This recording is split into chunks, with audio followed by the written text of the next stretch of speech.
sun is shining, shining, nice and bright, bright. The birds are chirping, chirping, and I'm ready to fly. Time to get ready, ready for another day. No one can stop us. Oh, we gon' learn to play. Oh, every day we learn and play. We do our best, so we'll be great. You do your best, best, and I don't mind, mind. So let's get ready, ready, ready. 'Cause it's about that time. Good morning, morning, you. Good morning, how do you do? Good morning, time to be great. Good morning, time to race. Good morning, your dance and play. Good morning, so start the day. Good morning, open your eyes. Good morning, reach for the sky. Good morning, morning, morning, morning to you. Good morning, morning, morning, morning, how do you do?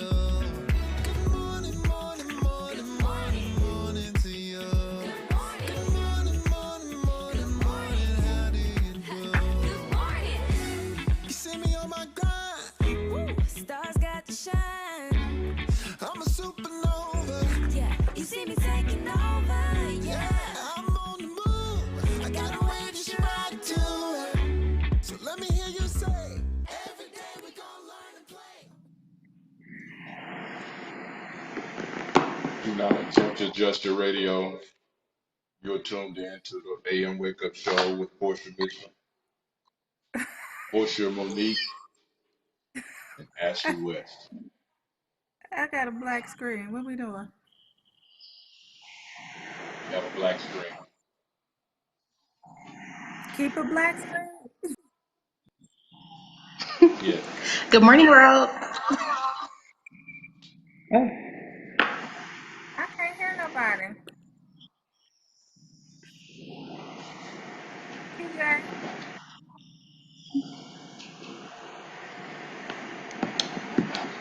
there I am, but I don't see good Ashley. Is morning. I see you, Ashley? Portia. You see me? Yes. I can't see you.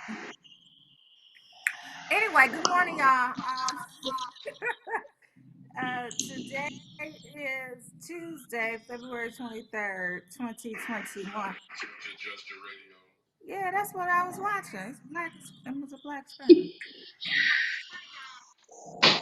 Oh, somebody cute. Somebody's super You know, when you get that call, gotta be ready.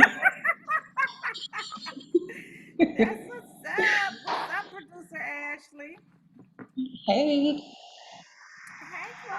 Hey. I didn't even get a chance to make my coffee, y'all. I'm gonna make it on my little break.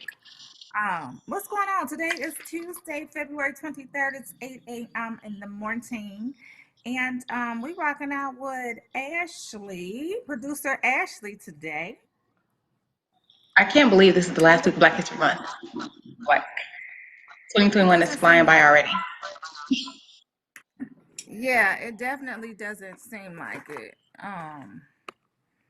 I was sitting up there looking at some memories in my phone, and I was like, "This was 2019. Like, what the Yes, heck?" 2 years ago. So, of When you could course, we travel were and, outside. yes, go places. Absolutely.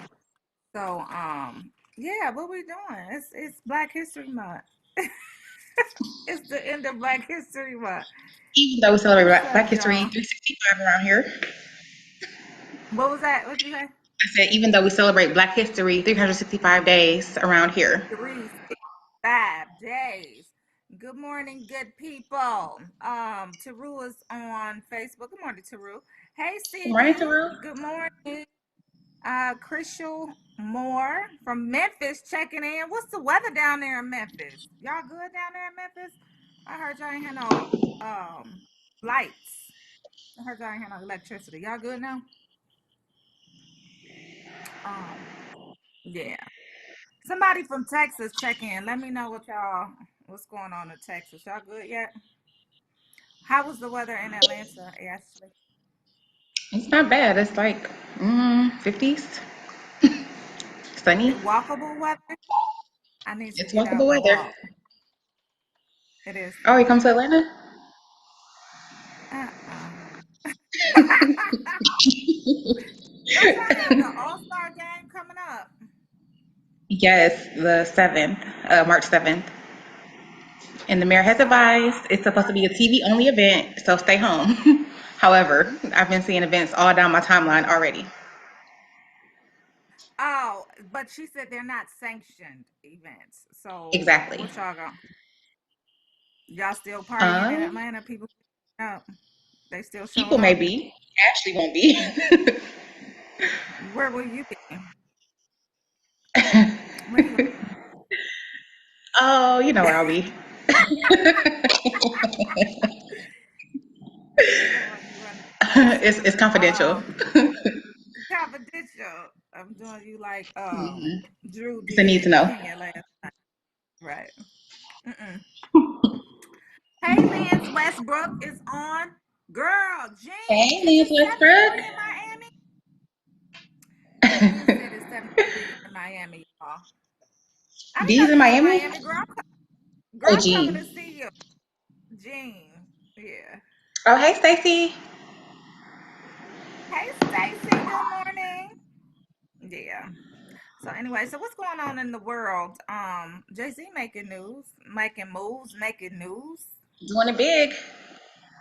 Did y'all hear? What he talking? Yeah, Uh, so, my time flooded. Yeah, what happened? so basically, Jay Z just signed a deal with MH Moet Hennessy, Louis Vuitton. Basically, they're a liquor brand. I'm not sure how much the deal was. Let me see. I heard 50. I thought it was 50 million or something like that. Where was it? Let Let me me look see. for it too. Missed you yesterday too, Stacy. Tallahassee in the house. What's the weather like in Tallahassee? Wakey, bakey. Good morning, Boston in the building. Hey, Boston, May. Good morning. Hot. I might have to pay a visit to Florida soon.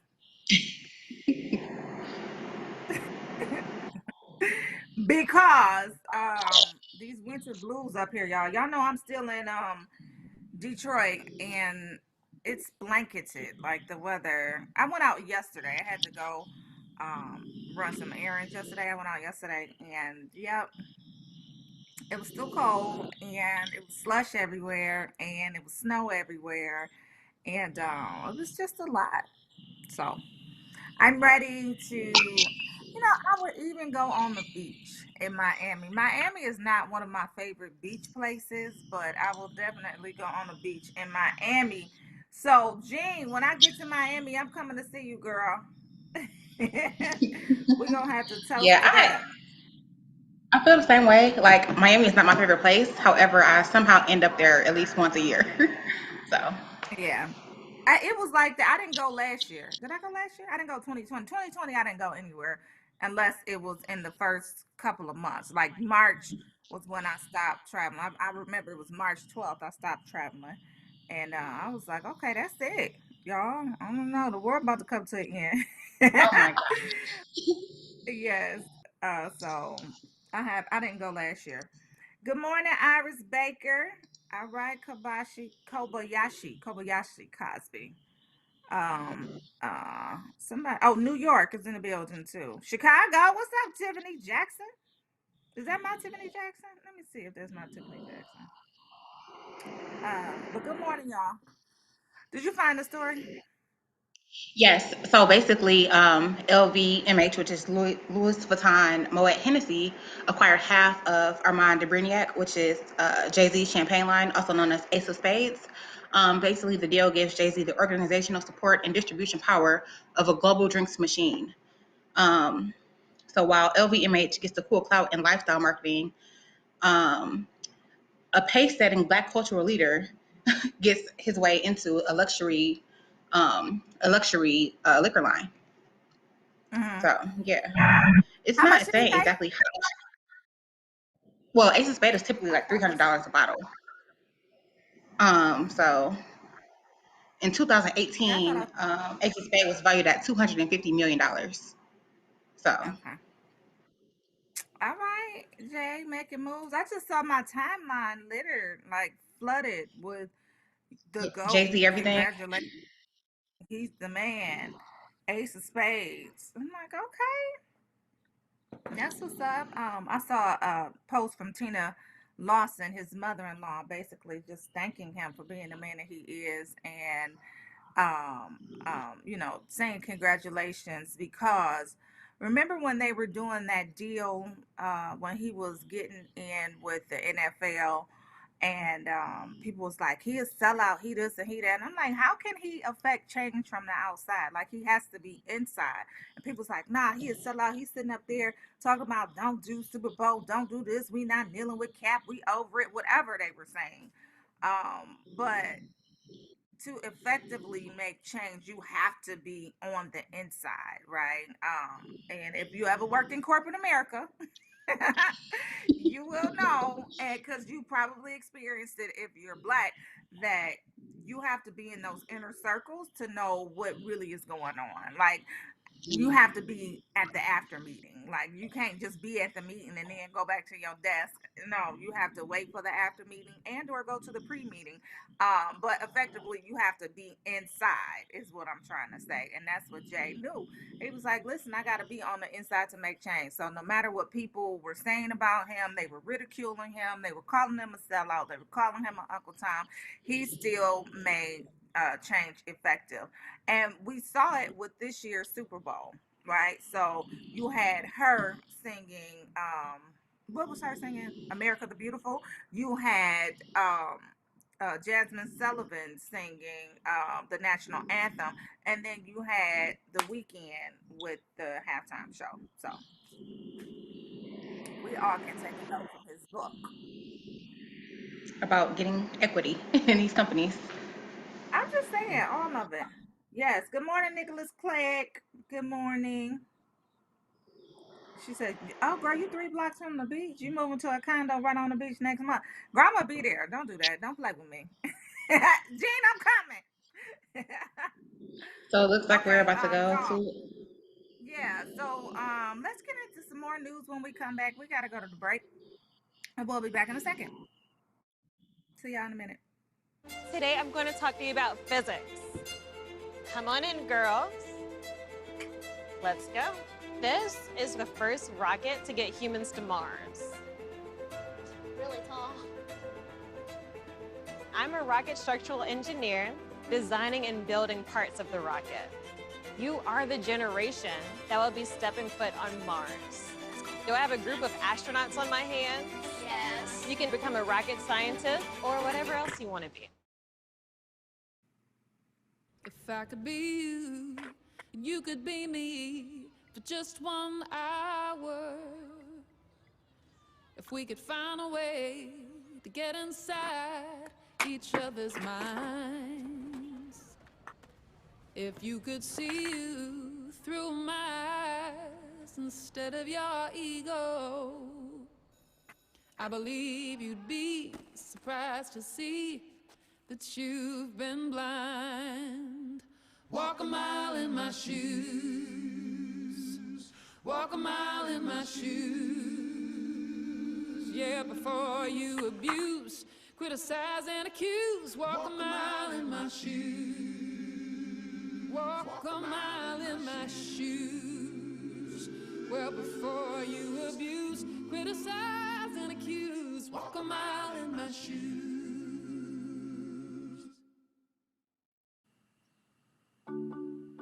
What's more dangerous? A man who isn't afraid of death or one who's found everything to live for? I asked him if he was proud of me. He emphatically said yes as he laid his pecan-colored head on my chest, and I went through my mind 1,000 times to figure out what that could possibly mean, and every single example ended in motivation for me. So you may not be afraid to die, but I'm more afraid to let them down. And I found something to live for, which is a dangerous motive forever fueled. See, your thoughts may be involuntary, but my actions are very calculated. I was a man with a plan, but now I'm a dad with a decree, and you can't take that from me. My sons ain't raised by no coward, and they won't be one either. If this be the measure of a man, the yardstick gon' need way more meters. I take it too far. so they never come up short, because I found everything to live for.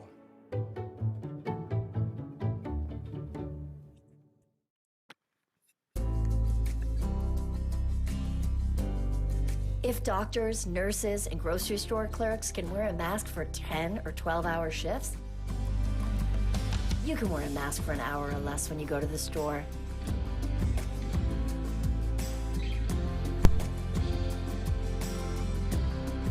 Do your part. 10 seconds. Mask up, America. 2, 1.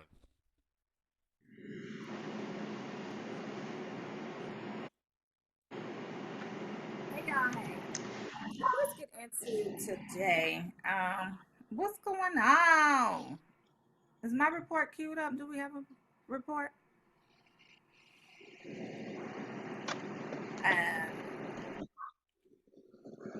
So what we doing? We going to the Apple News first? Talking about Y'all.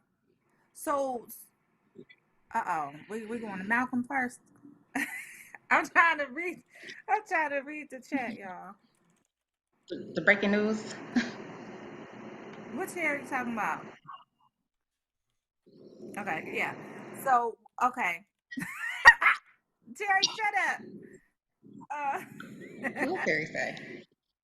I don't know. Let's go to, we're going to Malcolm. So on The news about Sunday, yeah, so on Sunday, Sunday was what? The 20th, the 21st. On Sunday the 21st, it marked the anniversary of Malcolm X's death. And I'm just looking for the story to bring it up, Assassination. He was assassinated on February 21st, 1965. I don't understand how come I can't find. Okay, here we go.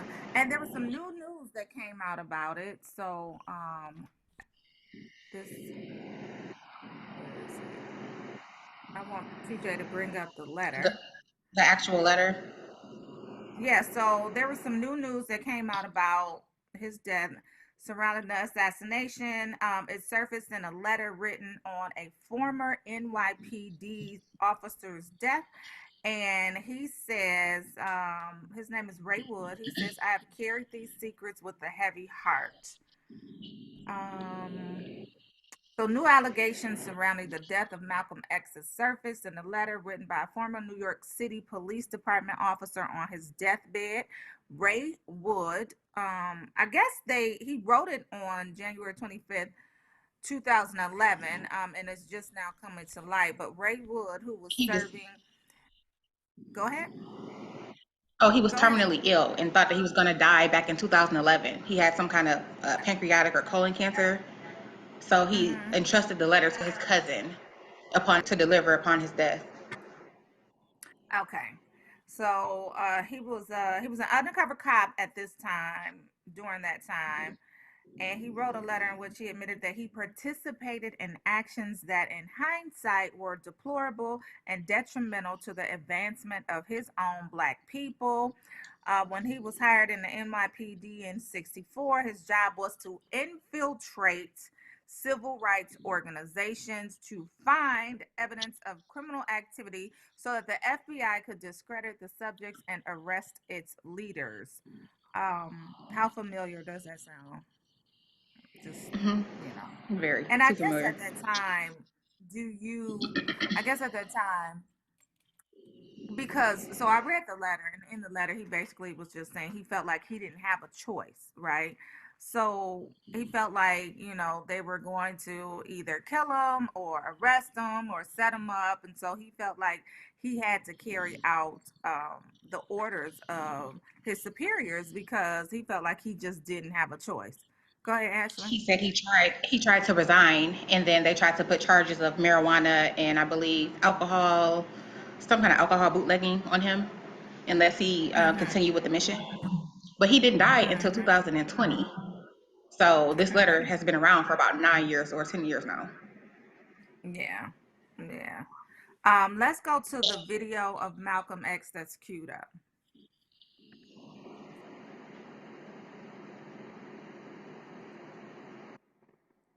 Malcolm X 50 years ago today.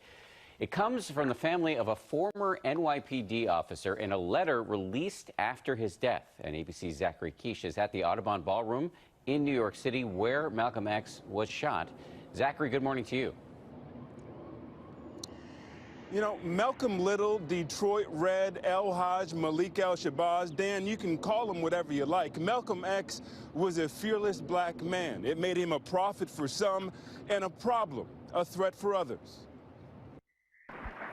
We want justice by any means necessary. We want equality by any means necessary. He spoke truth to power and sought to liberate black Americans, free them from the rot of racism.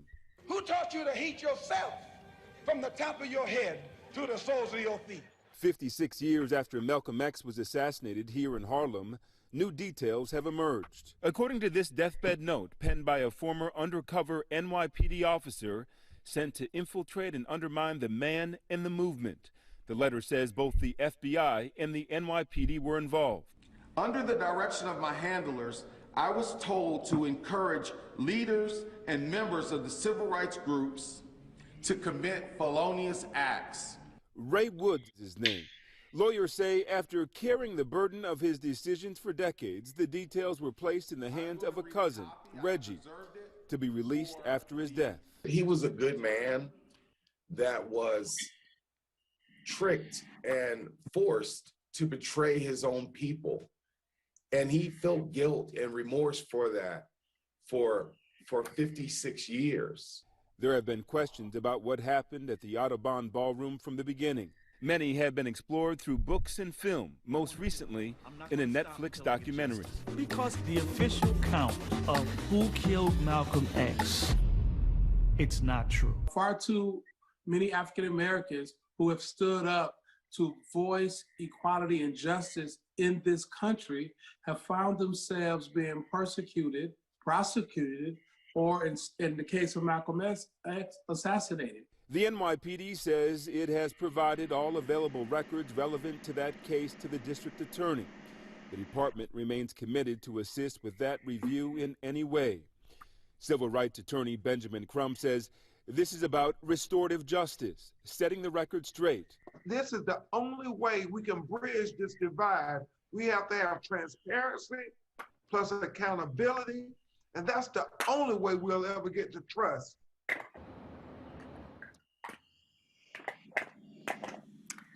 So yeah. So thoughts? Well, we all knew that the official account that they had for his murder was not true. A Netflix documentary came out. It gave us some other ideas. I'm wondering if there are other people who are willing to come forward who know the truth, who may not be black. You know, they may be white. Like if there are some people that are still living who can come out and know the truth and tell it, I just think that they should. I don't know that they will, but I definitely think that they should. But we've known all along that, you know, he wasn't killed how they said he was killed. Get your hand out And my then pocket. another interesting fact is that they actually filed charges on his true security. So I think it was like two guys that were like his day-to-day door security. So they actually like kind of sabotaged them by putting charges on them so that he would be unprotected when the assassination took place. Yeah, So they it was set like him a up. Yeah, it was a clear setup. So I'm happy that some of this is coming to light. We still don't know all of it. I don't know if we ever will. But I do feel a little vindication from this letter. So hopefully others will be inspired to come forward as well. hopefully. Yes. So where else we going, TJ? What else is going on? Let's go to the report from today. So yesterday marked a dark day in American history. If you guys have not heard, the U.S. death toll passed 500,000 from COVID-19 on yesterday, February 22nd. Biden addressed the nation, and basically he said, with a moment of silence and a candlelit memorial, he marked the loss of life from COVID 19 as the U.S. death toll passed 500,000. He took a moment to remember the victims. He was quoted as saying, "We often hear people described as ordinary Americans. There's no such thing. There's nothing ordinary about them," he said. People we lost were extraordinary. They spanned generations, born in America, immigrated to America. Just like that, so many of them took their final breath alone in America. And as a nation, we can't accept such a cruel fate, he said. So that was unfortunate. And producer TJ is saying that's more deaths from World War II, the Korean War, and the Vietnam War combined. So the president's somber speech came after a number of U.S. deaths surpassed the 500,000 mark, with more than 1,200 fatalities reported on last Sunday. According to data that was compiled from Johns Hopkins University. Merely a year ago, the World Health Organization, the WHO, declared the coronavirus outbreak a pandemic. Y'all remember where y'all was at? I remember. I remember walking through the airport, and I have video. I remember walking through the airport, and this was the first time that I had ever seen the airport empty. And I'm looking around and I'm like, I felt like I was in a plague or something. I'm like, what the heck is going on? It was so empty. There was nobody on my flight. There was probably like 3 people on my flight. And it was just scary. I remember video recording it. I'll see if I can find that video. Nonetheless. Ashley, you remember where you was at? I think I was at work. And they were telling us like, oh yeah, and I worked at a huge corporate automotive company. And they were saying like, oh yeah, the whole building, now mind you, in this building is probably 500 employees. They said, oh, we're going to have everybody work from home as a test. And then after that, it was like, I think it was like Friday the 13th, as a matter of fact. And they were like, yeah, we're going to try it on Monday, but we're going to be back in the office on Tuesday. So you need to take everything. So literally you have like your desk. I'm like, let me just take my stuff that I need just in case. And that was it. Like, we worked from home for, I worked from home for a while, but no. So your stuff is still there? Some of my stuff is still there. And they're saying they're going to call people back, you know, because I was in the events industry, which is, you know, suffering unless you're a virtual. Yeah. We know about that. We're virtual. We'll see. Okay, yeah. What about y'all Facebook check-in? Where was y'all at when y'all found out that we were in the midst of a global pandemic? Check-in, we want to know. And then the ironic thing is maybe like a week or two before, I literally was in New Orleans for Mardi Gras. Like, you know, pre-pandemic Mardi Gras where everybody's walking around, there's parades everywhere, you know, you're bumping into people, and like, it wasn't like a big deal then. Then 2 weeks later, it's just like code 10. I remember being very, very, very anxious, scared to go to sleep, scared to wake up. You know, I felt blessed because I was home with my family, my mom, my kids. I had everything that I needed in that sphere of whatever, you know, my home environment. But still just a lot of anxiety, a lot of anxiety. And it didn't die down until I would say maybe August. Really? It probably wasn't until August that I felt.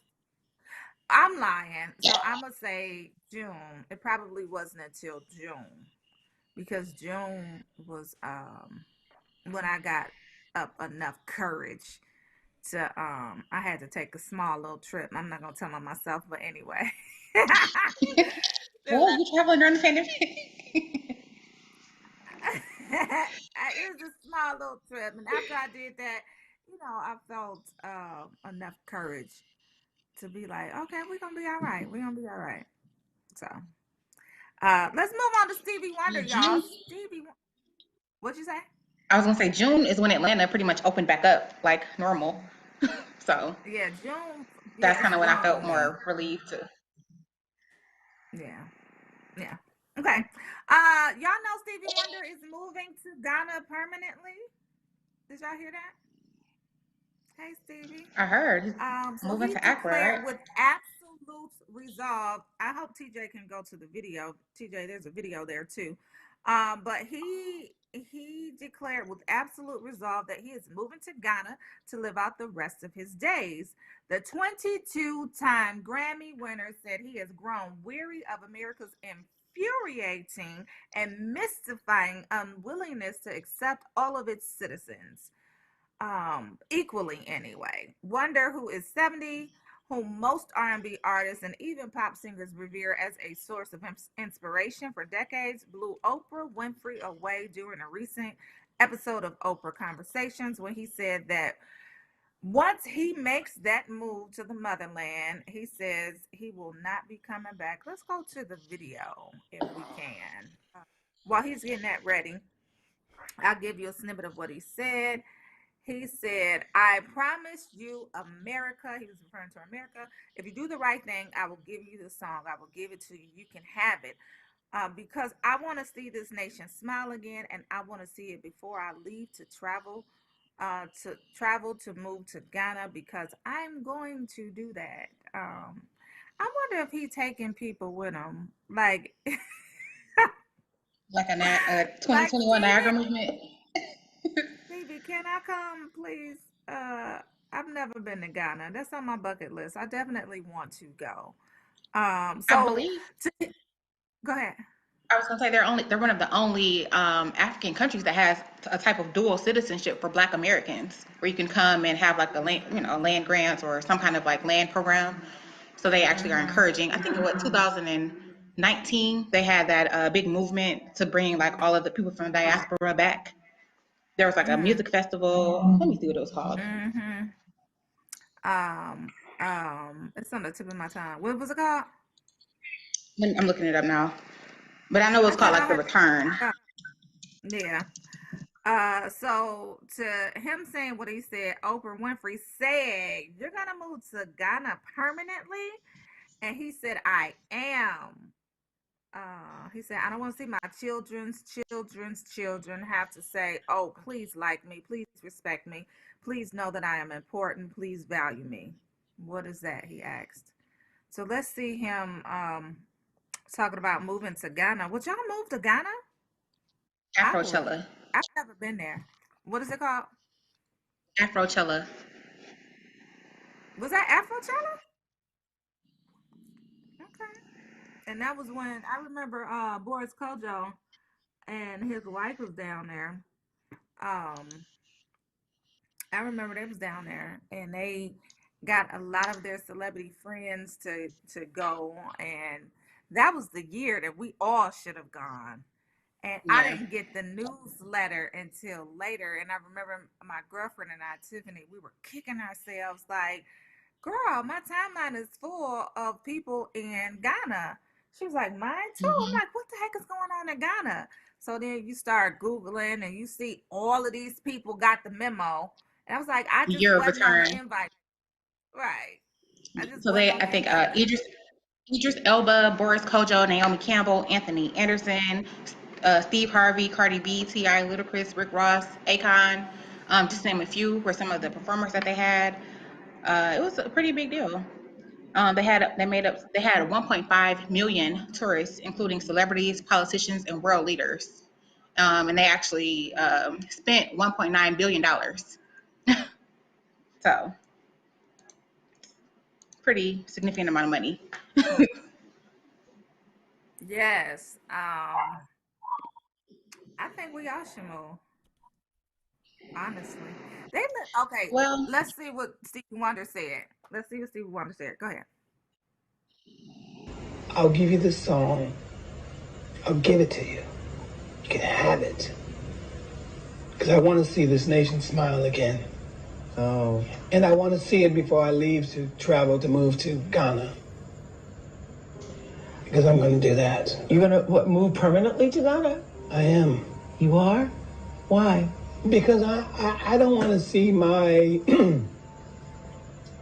children's children have to say, oh, please like me, please respect me, please know that I'm important, please value me. What kind of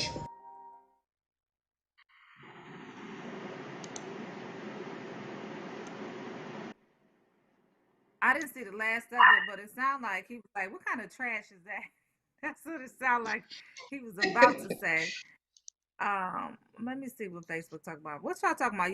Y'all moving to Ghana? Anybody moving to Ghana? I don't know if I would My move, Facebook. but I would definitely take advantage of dual citizenship and live both places because I feel like as a Black person, I have so much invested in this country to leave, like too much.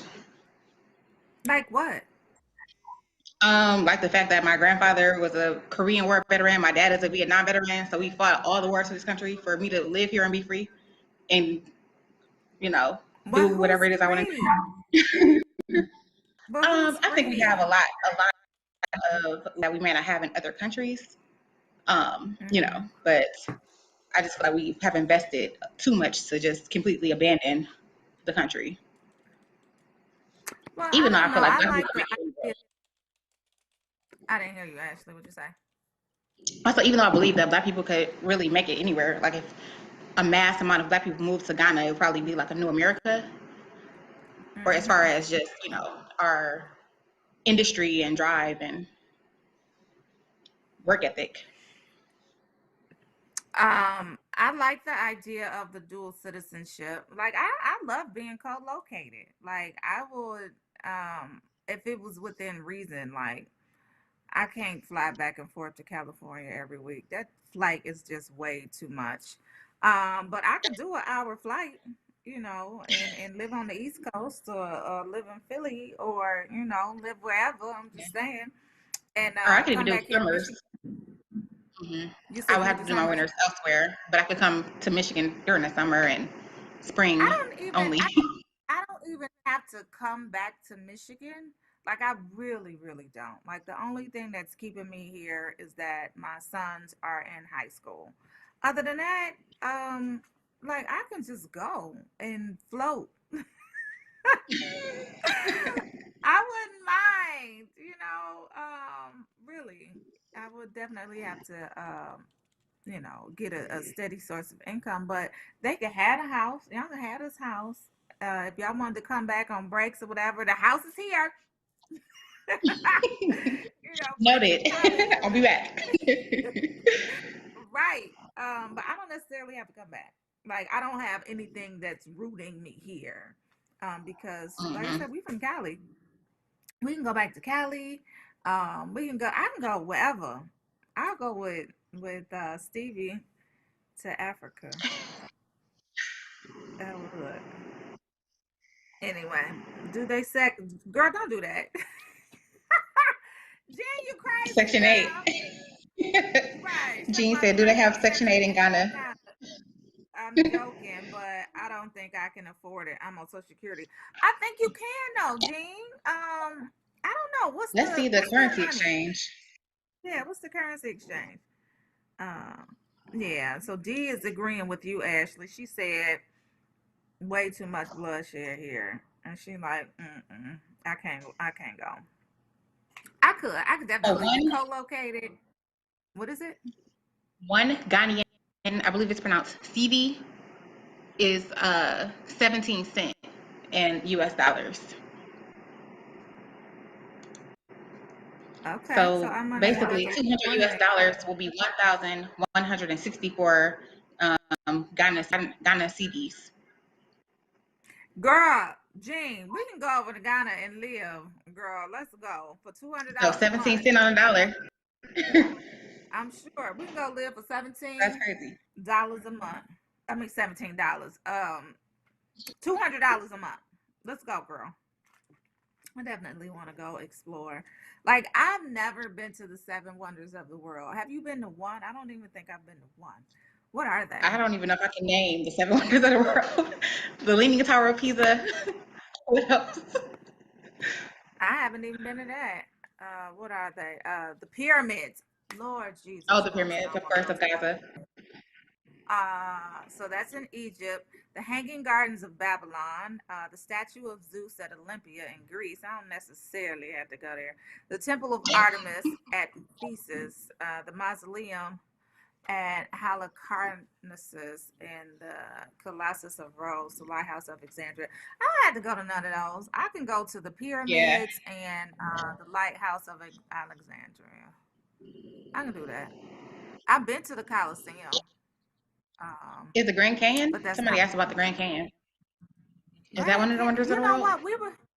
We were supposed to go when the kids were young, because it's not that far from San From Francisco, Vegas? and so Oh. we were supposed to drive, and we didn't. I don't even know why we didn't. But Well, we one of should my friends take just those moved to opportunities Vegas, if we can. and they Vegas drove, is I so think it was like flat 2 and hours. hot. Mm-mm. Mm-mm. Have you been to your friend's house? Yes, it's actually nice. She lives in, I think it's Henderson, so it's right outside of Vegas. It's like at the end of the strip. But we saw a beautiful sunrise while I was there, pulling an all-nighter. Yeah, yeah. I love Vegas. No, I don't. I'm lying. I love the West Coast. I hate Vegas. Um, I hate I'm not a gambler. I don't necessarily have to see the lights. Like I grew up in the city that had lights, so a lot of times people be like, "Oh my God, the light." I'm good. I'm good. Like after a day or two in Vegas, I can I can go home. So yeah, Terry, the pyramids. I want to go to the pyramids. I want to see the pyramids. I do want to go to the Grand Canyon, Gene. I want to do a photo shoot in the Grand Canyon because the backdrop is just gorgeous. I don't think you can recreate that anywhere. So, and then I want to go to Dubai. I'll be a hot girl and go to Dubai. I haven't been, so I just want to go. Don't judge So me. I have 2 African countries on my bucket list that I What's want that? to see, like tourist sites of. One is Namibia. They have like this skeleton coast. It's like a abandoned coast. It's like all beach, but it's like a scary place, or like all these legends of, I don't know, anything can happen to you there if you go in the water or whatever. So Namibia, skeleton coast, and then Tanzania, the Zanzibar island. Yeah, So those are 2 Tanzania. places are so wonders to me. I I've read up on Tanzania, and it's from what I've read, it's absolutely gorgeous, like absolutely beautiful, and that's definitely somewhere that I would like to go as well. That is on the east coast of Africa. Exactly. Just beautiful.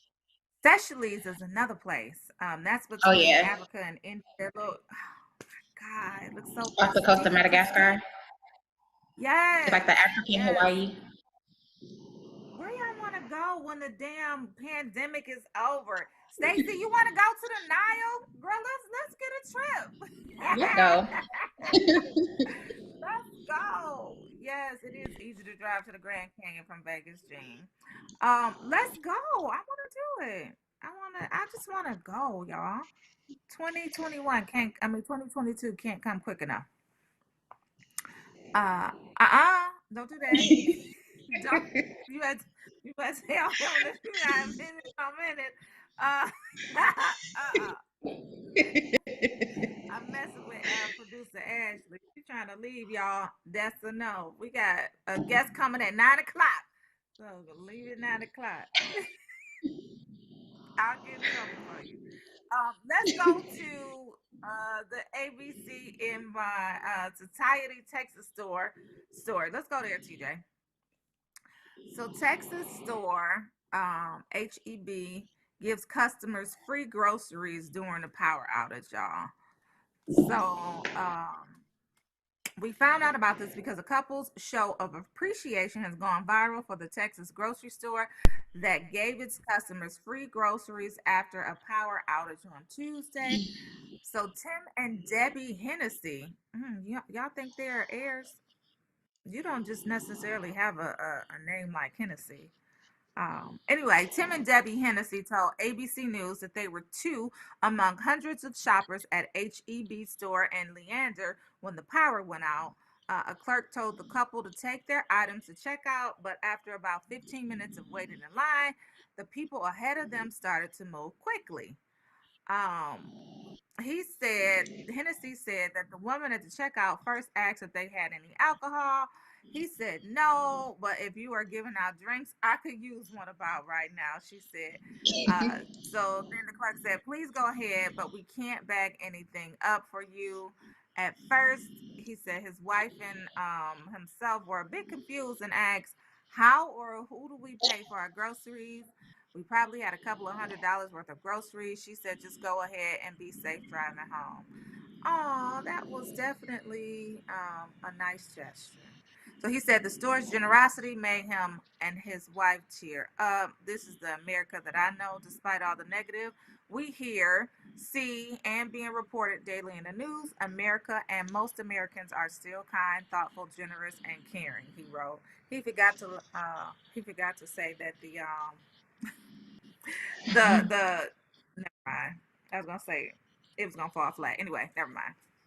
So Americans are still nice. Do you D know Shield these said that countries that Leander is ask? a affluent area in Texas. Oh, really?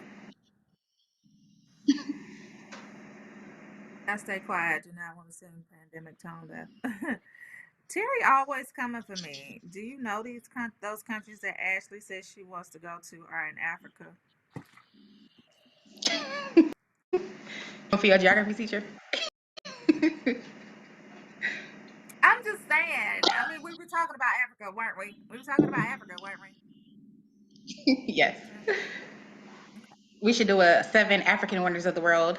I'm with it. Like, what does the rest of your life look like post pandemic? What's the rest of your life look like post pandemic?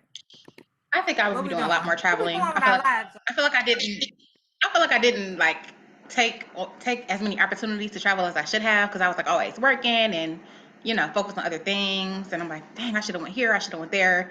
And now that we technically can't go certain places, I'm like, oh my gosh. So I think post pandemic I'll be doing a lot more traveling.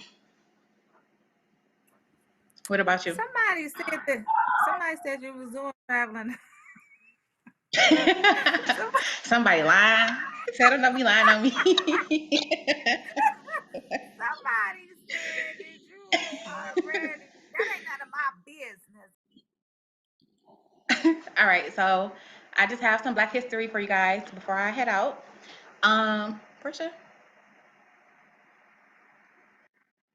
Portia, you there?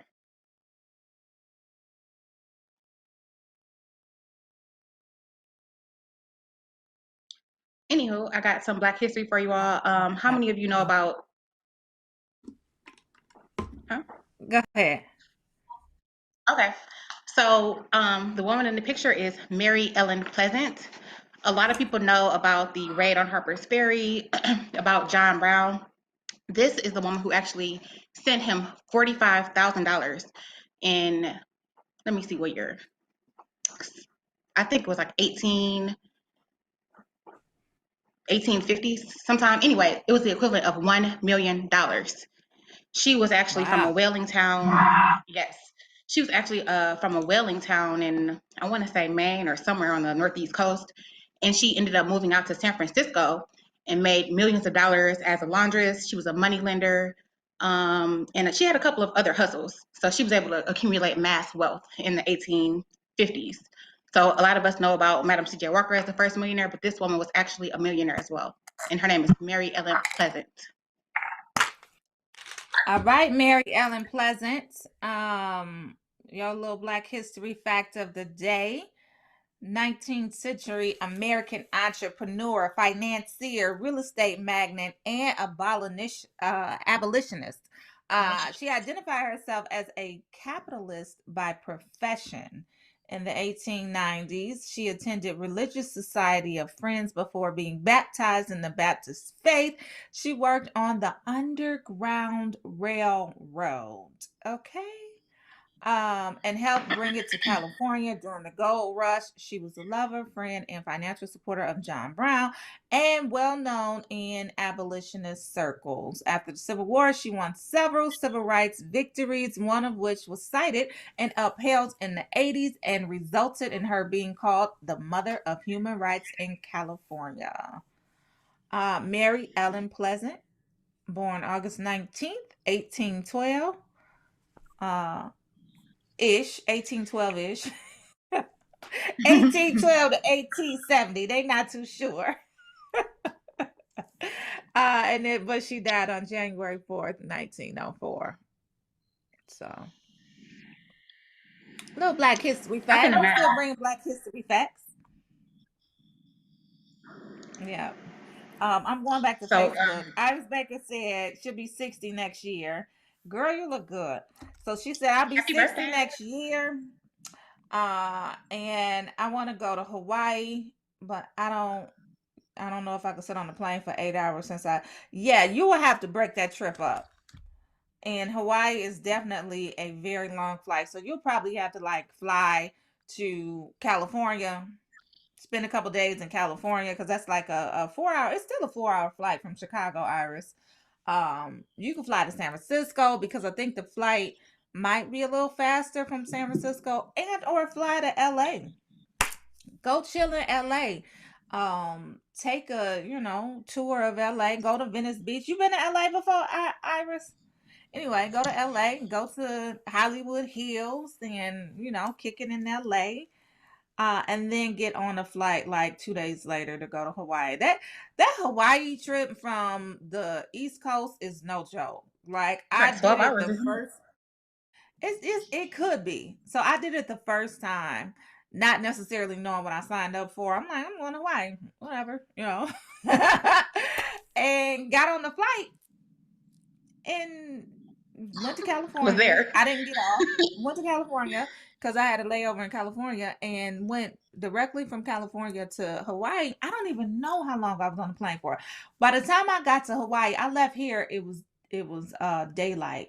I got to Hawaii. It was still daylight. So it was like I was in the twilight zone. I'm like, what time is it? What the hell? Yeah. So y'all can bring Jackie on. Try 18. What's that?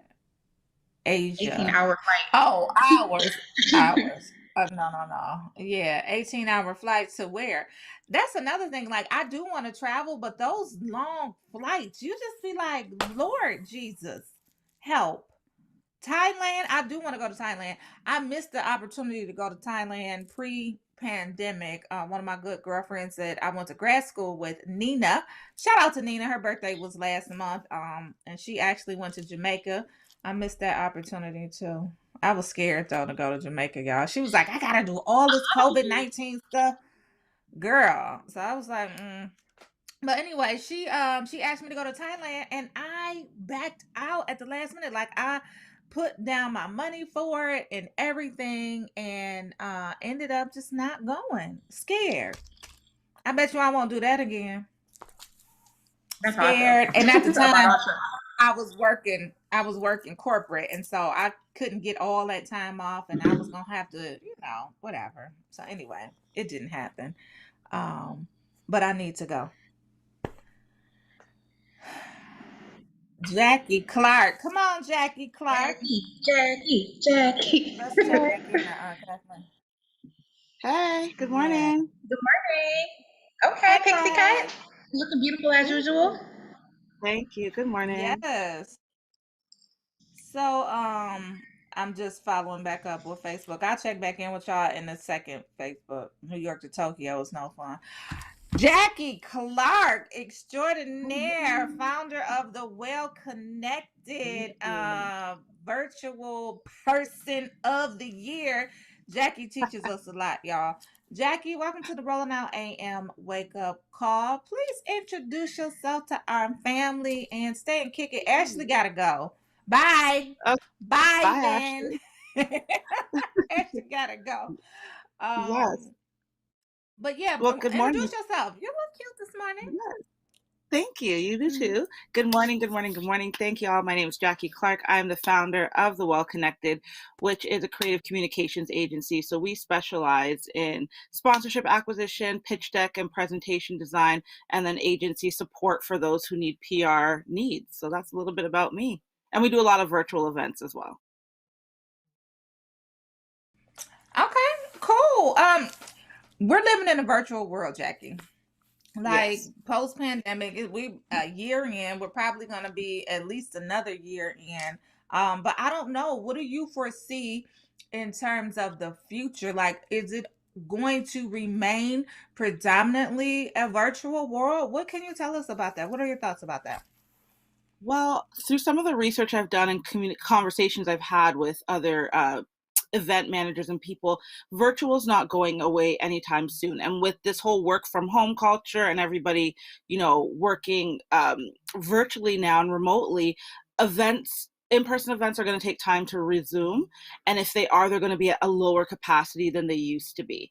So right now, everyone's getting used to virtual events from home, and then hybrid events are really big. So you'll have a smaller amount of people inside a space, and then everything else will be virtually online. And the great thing about virtual is it allows an agency or an event space or an event company to be able to reach a lot more people, because I'm in Canada and I could tune in from here if an event's happening in the US or if an event's happening in Australia. So they're seeing more reach and they're seeing more engagement versus just in person. But people miss people miss hanging out, people miss touching people and being in the same space and catching a vibe. So in-person events will return, but not to the same capacity for a very long time. So, what is the key? So, Jackie throws a lot of virtual events. She definitely holds some keys. So, let's just talk about those for a second. What can you share in terms about, like, what's the secret? What are keys to success when it comes to producing? Because it really is a production when it comes to producing virtual events. Having your schedule down pat for sure, understanding the nature of your event, the vibe, the engagement opportunities, what your goals are and your outcomes are for an event is key. And then definitely making sure as much as possible ahead of time, you're reaching out to your speakers, you're reaching out to your sponsors, and you're really getting ahead of the event, because events come up sooner than later.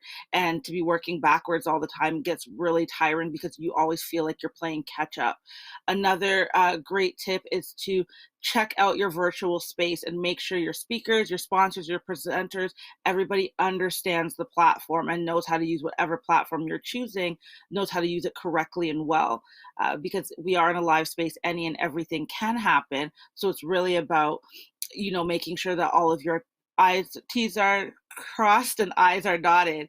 And having fun with it, letting people know that this is a virtual space, anything can happen. So just giving yourself that opportunity of grace, but definitely understanding how the platform works and conveying those messages to your attendees, allowing them to tap in with you on all touch points for better engagement. So, okay, so let's talk about platforms for a minute, because there are a lot of them out there. How do you evaluate and select a good platform, so to speak, that people can use, that's easy to use, that people can find, because a lot of times people, I don't know what this is, I haven't heard of this, and that it won't break your pockets, because some of these platforms cost a lot in terms of putting on an event. It's almost like, putting down money for an actual venue. It's like a venue cost sometimes. Yeah. So tell us about that. The thing is it is a lot of research. It is a lot of trial and error. So the virtual event space has been around for years, but it's just now become more popular than ever because of the current situation of the world. So, companies are realizing that they can capitalize, because everything was in person for so long, and virtual event companies struggled to get their struggle to get people to use their platform. So now that they know that it's actually a need, it's not like I want to use a virtual space, it's you need to use a virtual space in order for you to make revenue. They're capitalizing on that need. So it is doing a lot of research, testing out different platforms. Every other week or so, there's a new company coming up with something exciting. So it's definitely just doing your research, but it's going to cost you to play. And if you know that you have a multitude of events coming up for the year, that it is a better investment to buy into the platform right at the beginning and then make that money back through your ticket sales, through your sponsorship sales. But if you have one or two off events, you really want to do your research and figure out what platform is going to be most cost effective. And that's not going to break the bank where you have to think about, I have to host 20 events this year in order to keep to make the money back in what I spent. So, Yeah. So how do I even evaluate these platforms? How do I find out about them? Do I just do a simple Google search? Because from what I hear, that process can be pretty lengthy in determining which platform you go with. Or is there a cheat sheet out there? Because I promise you, I don't have a lot of time. I don't want to go through it, and I don't want to break the bank. I don't want to have to pay a lot. So help a sister out. yeah, some of the event spaces that I prefer, like, you can Google's one thing, but there's a company called Event Bash. Oh, sorry, I lied. bizbash.com. They are a business networking space for all type of events, and they do coverage all over the world. They're a digital platform, but they normally talk about the latest platforms for virtual events or what's happening in the event world. So they're a great space to start. And then any event boards or communities on like Facebook or Pinterest, those are really great areas because there are people that are talking about the latest event spaces. But honestly, a Google search on the top 10, best virtual event spaces definitely will show up a flood of different articles that have been posted in the last year that will kind of give you a ranking from like 1 to 10 and offer like pricing and the pros and cons of those sites. Okay, let's get off the platform for a minute. Let's talk a little bit more about what you do. So you also do brand partnerships and sponsorships. Tell us what that is, number one. Tell us how it works, and then tell us how people can practically apply that to their events. Yeah. So brand partnerships and sponsorships is really, really fun and really key. And it's a great way to just bring other brands into your event. It's a great opportunity to expand your audience.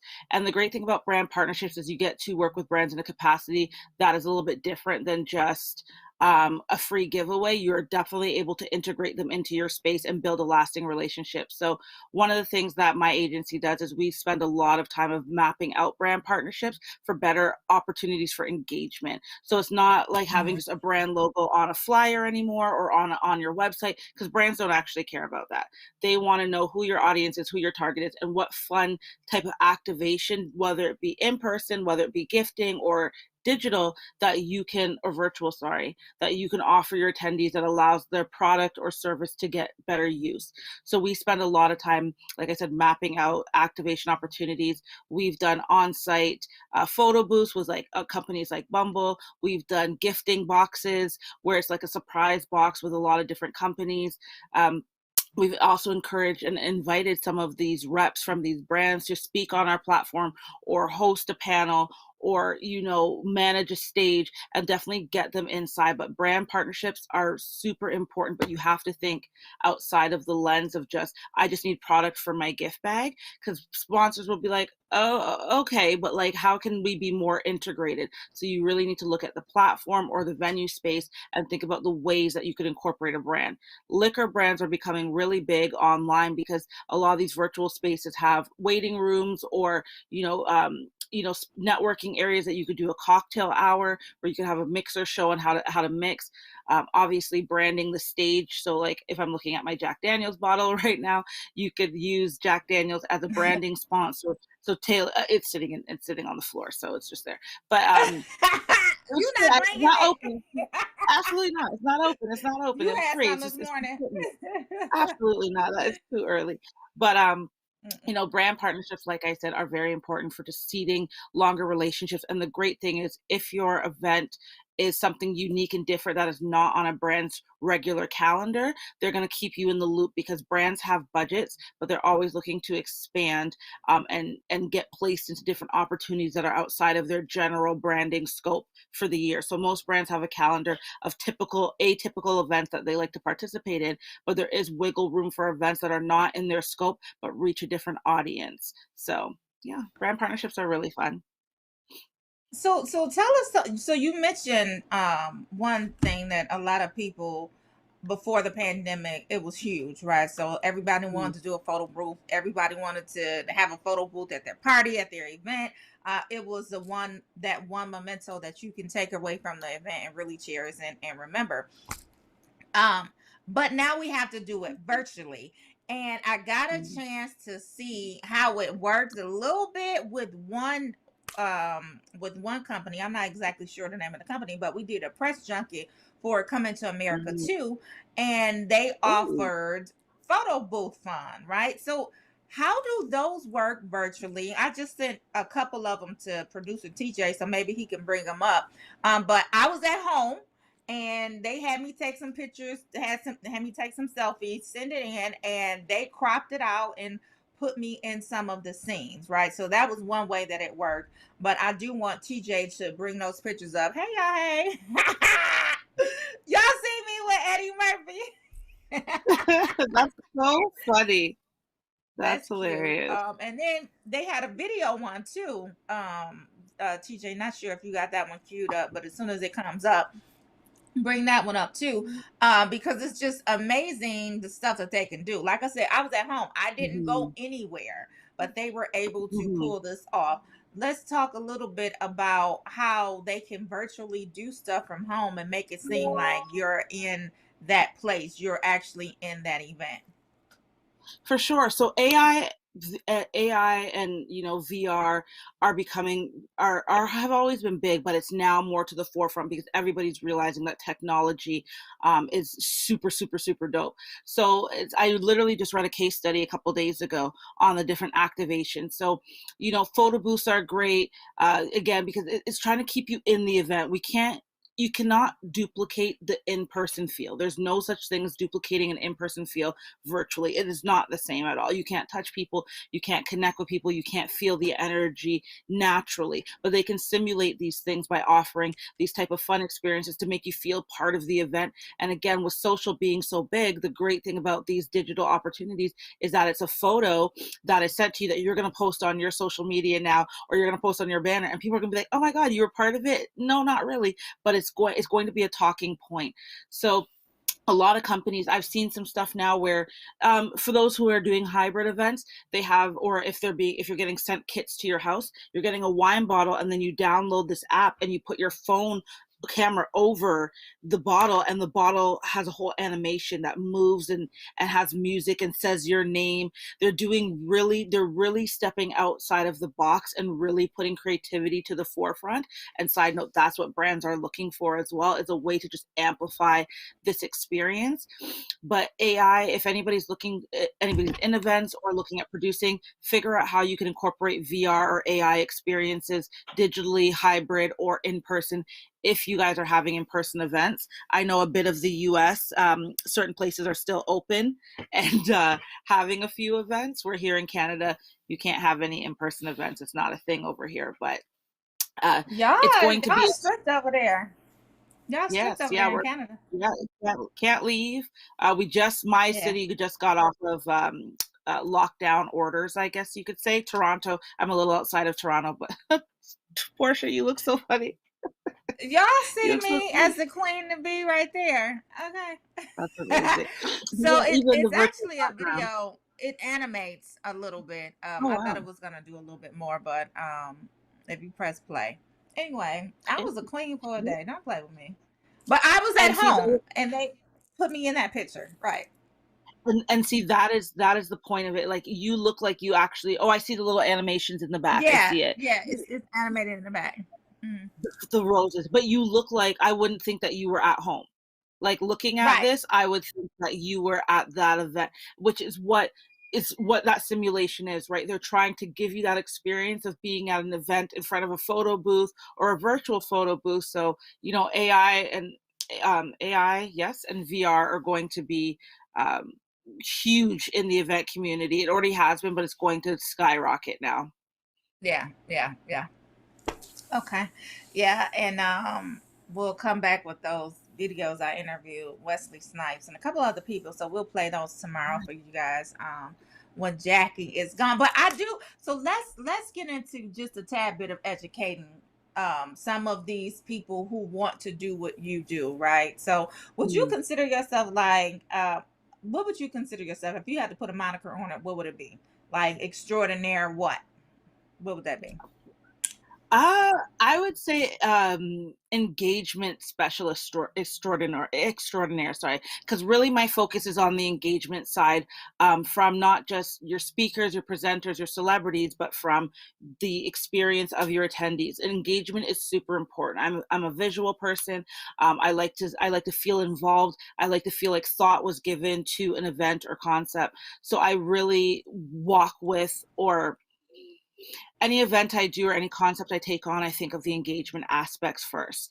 And that would be where I believe I would come from. But anybody looking to get into this industry, looking to put on events, what is your unique value proposition? What is unique about what it is that you do, or what experience can you offer that is just going to transcend your platform or your brand? Everyone's doing events because it's a thing to do right now, because we can't be in person, so everyone's trying to monetize. But what is the value that you're offering your audience? How can they participate? You're asking people to sit at home for 2-3 hours or over 4 or 5 days for an event. What is the value that you're bringing, and then how do you get them involved in the event? Is there an opportunity with your event to have guests come online and say hello? Is there an opportunity for them to activate live? What does that experience look like? And for those who are looking to do events, stop trying to do an event in like 30 days or 2 weeks. All these people are like, yeah, I want to do a big event. No, Who you talking to, I have people that are like 2 weeks. They want to do in 2 weeks. They want to do a full trying fledged. to send those subliminals. Don't be doing that, Jackie. No. In 2 weeks, it's different when you have it mapped out. It's different when it's already mapped out. But out of the blue, you wake up and say, I want to do an event in 2 weeks, or I want to do an event in 30 days, and you want to have all these things. To put together a proper event takes time. Thinking about your structure. I mean, I got an email from someone like, yeah, I think it's like March 4th or 7th, they want to do an event. And I'm just like, how many people? 20 people, 20 speakers. I'm like, in less than 2 weeks? Like my heart started palpitating, because I was just like, that's not a quality event. Takes time. And to get the quality that you need, unless you have the support of a community and you already have a huge following, then it's possible. But if you're looking to start up and you're looking to put yourself out there as a trendsetter in whatever type of field you're looking for, you need to give yourself time to be successful, especially when we're looking, and this is from me from a sponsorship side of it, like I don't do events anymore without a 5-month lead out that allows me to get sponsors to tap in a decent time, because I know a lot of brand partners. However, they when it comes to asking for high ticket value, I'm not asking for $2,000, $3,000. It's a little bit of an easier yes. But when you're asking for $20,000, $30,000 and up, you need them to give them time to reach out to their marketing teams, financial aid teams, to make sure that they can allocate for that budget, and it goes through a chain of commands. So, I when people want to do these events, it's great. Or then all these gift bags. Everybody still wants to do swag bags. What is in your swag bag that is great? I don't want to see paper. Like what is in here that is useful, that is beneficial, outside of just a bunch of paper with discounts. And discounts are great, but what is the value really a swag bag, or is it something else you can offer your audience? Yeah, that's definitely an interesting takeaway. Like I don't want to see when I was attending events, right? So I never wanted to see paper. Like what is this? Why is this here? I don't want a discount off of anything. Like give me the good stuff. I want the executive suite swag bag. That's what I want. Well, the only paper that's really great in a gift bag is if the value is substantial, like like I've seen gift bag stuff where the paper is actually a free ticket to a free cruise, and it's a certificate. That is the type of paper I like, yes.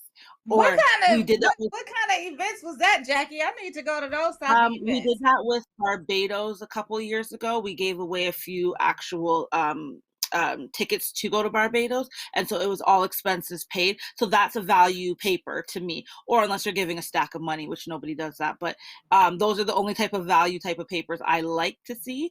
I don't want to see a discount for $10. Like, pop that up in an email, send that to me in an email. But e-gifting is also a great opportunity as well.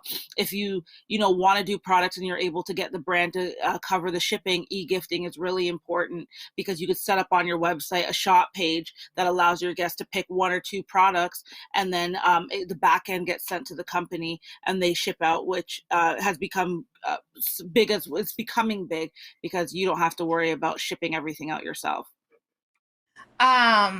So Robert is in the comments, and he said he needs your service for a fall event. He said, I heard you when you said 5 months. So I'm going to just let you know that it's in the fall, and I need your services for my event in the fall. So make sure that you connect with Robert after the show. But So for those who are there, go ahead, I was going to say Jackie. you can email me at info@thewellconnected.ca or iswellconnected, ISwellconnected on Instagram. You can shoot me a DM and we can go from there. But Absolutely. But let's get into some of these people aspiring. What did you call yourself? Engagement specialist extraordinaire. Specialist. Yes. So let's get into some of these people who aspire to be who you are, right? An engagement specialist extraordinaire. You do brand sponsorships, you do events, you have a lot of knowledge. Do you do PR as well? I used to do PR, so that's where I started with my agency, but I've moved out of that area. I can consult on that, or I could connect you with other publicists I know, but I could definitely consult from a PR perspective. So you do PR consulting. So if someone, young sister, young brother, if they wanted to do what you do, what does it take? What do they have to do? What are the steps? Help them out. Everybody, and this is the thing, everybody think that they can be this event planner, virtual planner, PR person. This is what I'm going to do. I woke up today and this is what I feel like I'm going to do. Yes. Help I them agree. out, Jackie. Everybody, I said this the other day, everybody is everything and no one is specific. And all of us are trying to do, most of us are jack of all trades, but are masters of none. And, it's great to have so many side hustles and so many opportunities. I'm not saying don't explore your ventures, but what do you specialize in? What is it that you're known for? What is it that you could actually offer value to when you're speaking to somebody? I know how to make good wigs. Doesn't mean I'm a hairstylist, but everybody wants to be a dog walker, rock connoisseur, an astronaut, an artist, all at the same time. And dreams and hopes are great, but what do you specialize in? So in order to do this, if you have an event concept and it's a dope event concept, but you're not great at the planning stage, hire somebody or bring in somebody that has an expertise in that. Obviously have a general knowledge of what it is that you want to produce and have a vision, but hire people that are specialists within their field to support your vision, because events, as you know, are a team effort. It's not like I feel sorry for people who they're doing it by themselves. Like, it's just you putting it on. There's having a team behind you that can take the load off of certain things, or that can specialize in sales, can specialize in design of decks, can specialize in attendee outreach and marketing. Those people are extremely important assets to your team. But if you have a vision, map it out. Give yourself time to be successful. So when I produce event, or I work with people who produce event, I literally go, what's the date of this event? And I work backwards. So for me, if it's 5 months or more out, then it's great. But pick a date and then commit to that date, because then at least you know that it's there, and then work backwards and figure out, okay, we got 5 months to this event. When are we going to start our 30-day campaign? Minimum 30 days for promotion, you guys. Minimum, at the absolute minimum, you want to do 30 days of promotion. But then are we going to do a press release? Are we going to start looking for our speakers first? What does our speaker package look like? What's values do the speakers bring? If you're not paying the speakers, or you could offer them an honorarium or offer them free tools from the platform, like vendor booths or interviews or other things that you have access to. But for those who want to get into this, have a goal in mind, have a goal of engagement in mind, so what is the takeaway that you want your attendees to leave with, and what is the value that you want your speakers, sponsors, presenters to walk away with, and then plan out and then look for people that don't do what you do. But PR is necessary to an extent. Everybody needs PR, but not everybody needs a publicist yet. And I say that because, yes, I say that because publicists, our job, and I'm a former publicist now, but our job is to amplify something that you already have, but you have to put in some of the work already to make it amplifiable. So everybody wants to be on TV, everybody wants to be on the news media, and that's great. But for TV and news media, is it relevant to what's happening? Is it transcending to the community? Most outlets and TV stations, unless your event is community focused or can benefit the community, it's really hard to get that amplification, because you're really just feeding, and I don't like to say this, but a lot of us are just feeding our ego to want to be on TV, right? Look at niche blogs, look at niche radio stations and outlets that specialize or target the audience that you're looking for and reach out to them. You don't have to be on BET or these big radio stations for your event to be big. Look, because a lot of these big media outlets, the problem is we are seen on there, but they're not converting in sales. We're getting a lot of likes and views, but they're not converting because the audience that watches BET possibly might not be interested in the event that you're offering, versus narrowing and niching down to a smaller blogger outlet that offers that speaks to your audience. You're more likely to see conversions in those sales.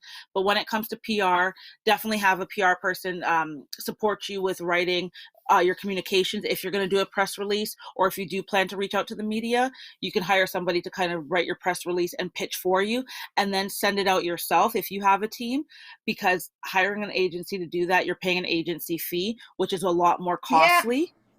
And that's what I was going to say, Jackie. That it just sounds like, so I thoroughly understand from experience that you need a team, right? Sometimes that team costs a lot. So how do you get the maximum output from a team, right? So you got to go out and find all these specialists. And then, how do you economically afford it? Because I'm putting on this huge event. I got to pay all these people on this team.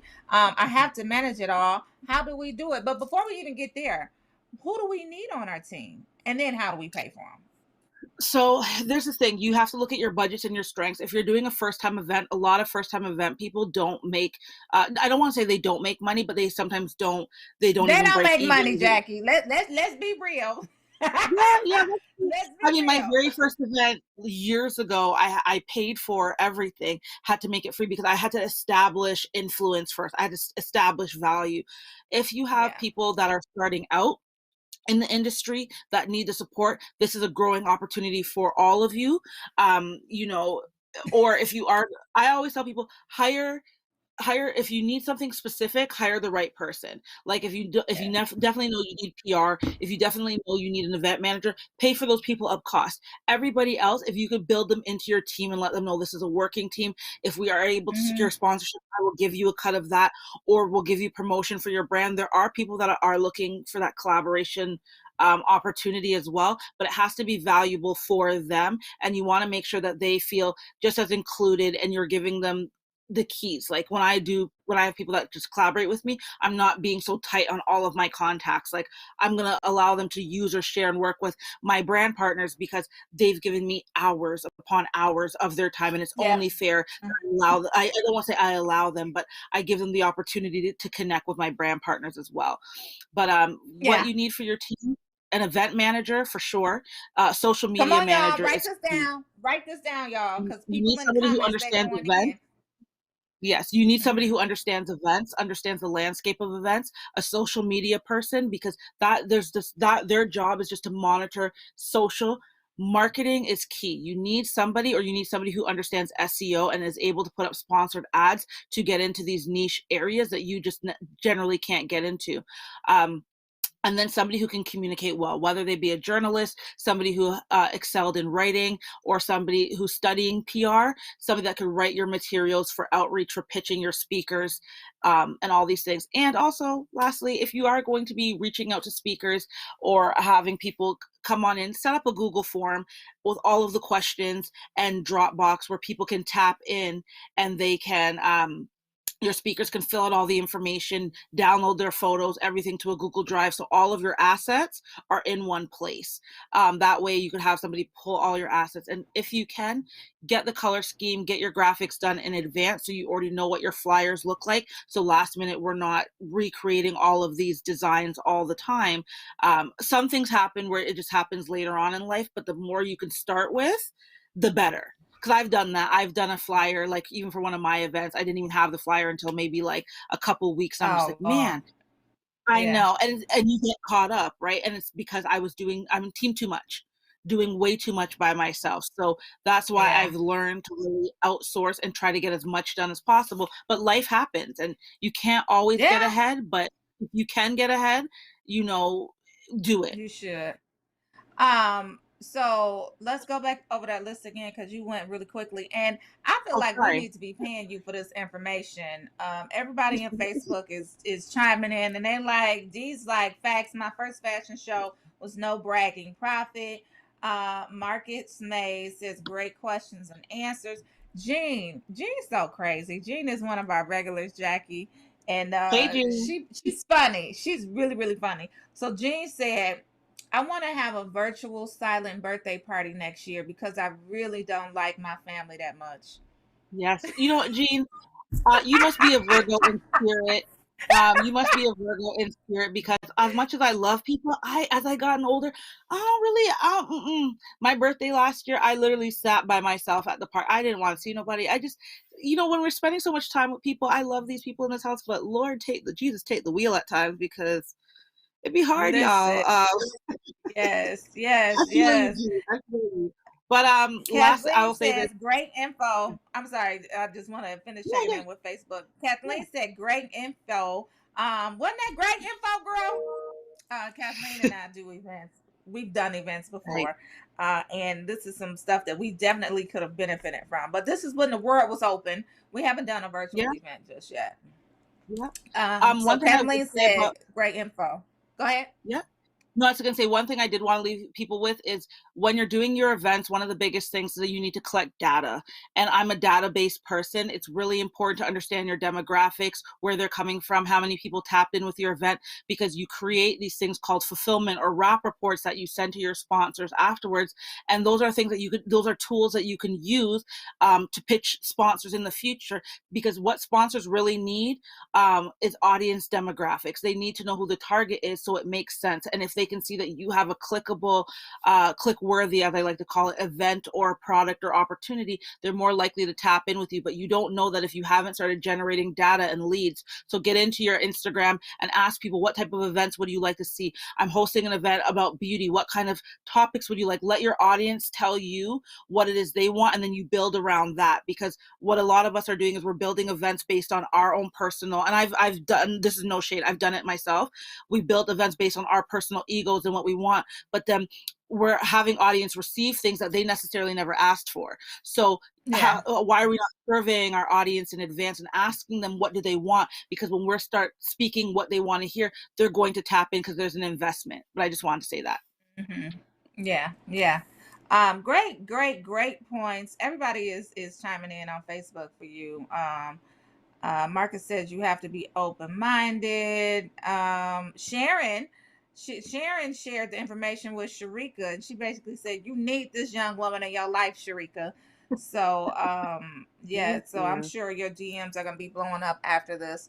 PR individuals need flowers now. Amazing work across the globe. So It's called Making the Impossible Possible. Marcus checked in from Yeah. Memphis.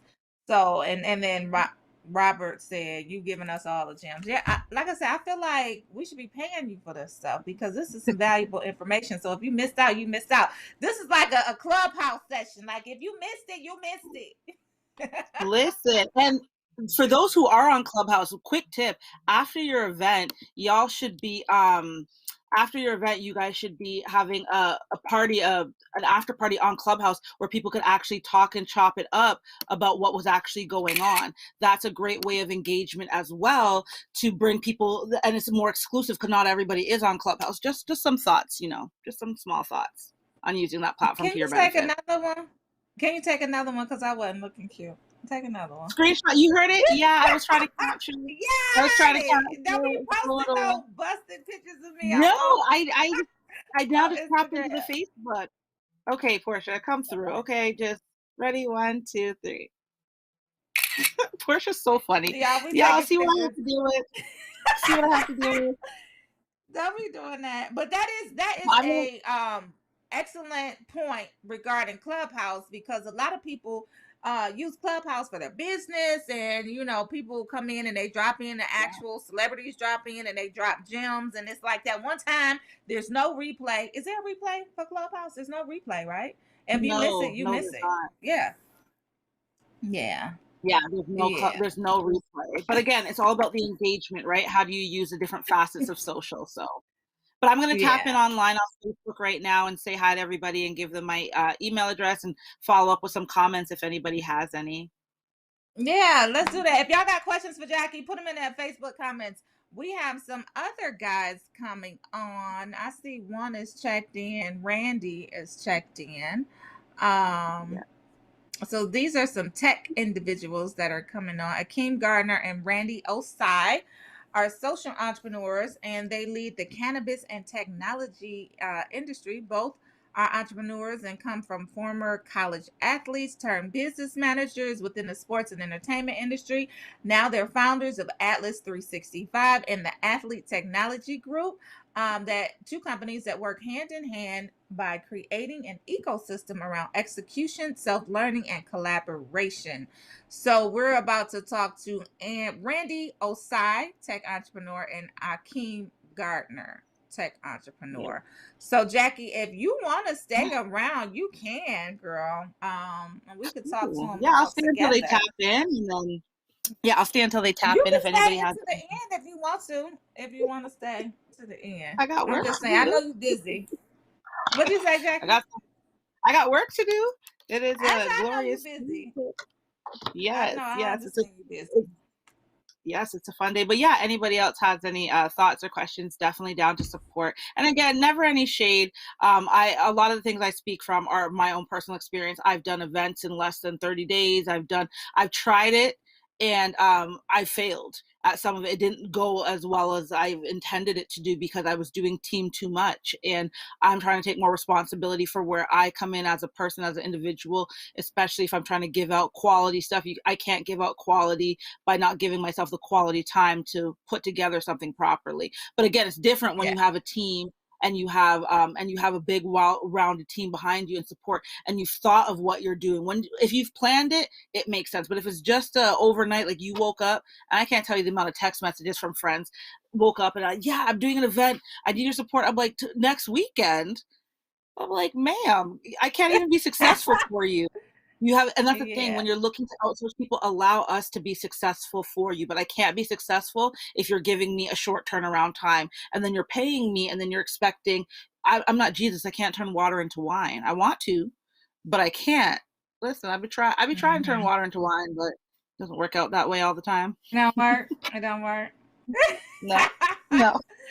This doesn't work for great me. Information. Yes, great information. Like I said, I'm doubling down on that. We need to be paying you for this free information that you drop to everybody on Facebook. Like I said, I'm sure you are going to be getting some DMs. Yes. D Shield said it's very good idea for Clubhouse. We left a Clubhouse at 3 a.m. and I'm here at 7:32. Rolling out, definitely love you all. Girl, you know we love you, D. D is in Colorado, Denver. We love Nice. D. Yes, girl. So Sharon Nice. said, yes, we need your info, Jackie. Yeah, Teams I put cost it so in the much chat. these days. I used to volunteer like crazy. Those folks do not exist in my circle anymore. One last thing before you leave, because I know you're about Yeah. to go. The other guys are about to check in. Whenever you're ready, TJ, you could just bring them on. But let's run down that list of people that they need on their team. Because like I said, we ran through that quickly. I don't Yeah, know if people got enough time to write them down. Let's run it down. for sure. Good morning, Randy. Yeah, for sure. So the type of people you need on your team when you're running an event is definitely an event manager. Somebody who operates the social media, can work from the social media standpoint, somebody that has a journalistic or PR experience to help with the communications and writing. And then you just need, I call them floaters. They're additional people that can support actually the virtual event space. So you need an onboarding manager for the virtual event space, logging in your speakers, logging in your presenters, uploading your videos. And then the floaters are people that can call your speakers if they're not if they're not on the live right away, following up to make sure that your guests are in queue. Yeah, those are pretty much like the core. There's a lot of people you could have, but those are the core that you would need for a virtual event to help support in every area. What happened, Portia? I'm not laughing at you. I'm laughing at Jean, y'all. Jean really is funny. So she says, how do you get sponsors for a family reunion? I need Jack Daniels to sponsor. You know what, Jean, let me tell you something. It is actually possible. It is actually possible to have sponsors for a personal event. A friend of mine named Anovia, we met on Clubhouse, actually. My Clubhouse friend, she's a sponsorship doll as well. We call it like sponsorship dolls. But if you have some great relationships, start now by building these relationships with these brands, and then be like, hey, do you have a couple cases that you could just slide over? And you never know. They have some extra product. Jean, it's possible. I'm not going to hit on Jean's dream. It's possible. Yes, girl. I appreciate you coming on this morning, Jackie. You definitely enlightened us in this virtual world that we live in, at least for the next year. I just don't see it changing. I might have to sneak out for a little trip though, because I'm going crazy in the snow. But I wish I could come where you are and chill for a hot minute. Y'all I seem know, because like you're y'all not far. free. Yeah, I'm not You're far. not far, but the border's not going to let you be great. They're not letting you over here still. They not. I got my passport and everything, but every time I try to go across that border, the last couple of times that I went, it was like, we need to screen you. We need to check your car. I'm like, really? I'm just going over to have a little bit of fun. Anyway. Okay. Well, yes, this was girl. great. So tell everybody where they can find you, Jackie, before you get out of here. Yes. So for those who are on Instagram, my personal is Well Connected. So IS Well Connected. My business is Well Connected TO. And then if you need to contact me, it's info@thewellconnected.ca. You can reach me, slide into the DM, send me an email, and I'm definitely down to support. All right. Jackie, we hate for Jackie to go because Jackie was giving us everything. She says, Sharon wants to know what is Clubhouse and how do we join?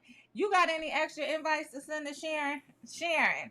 You know what? I have a few invites. Let me hop off this. Let me quickly hop into the Facebook group to chat with y'all.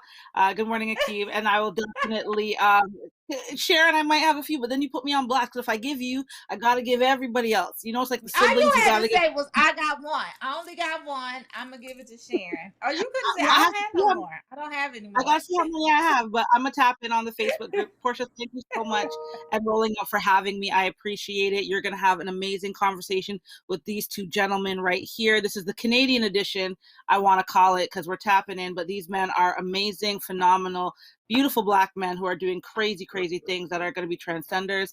I just want my 10% when they make the millions. But that's about it.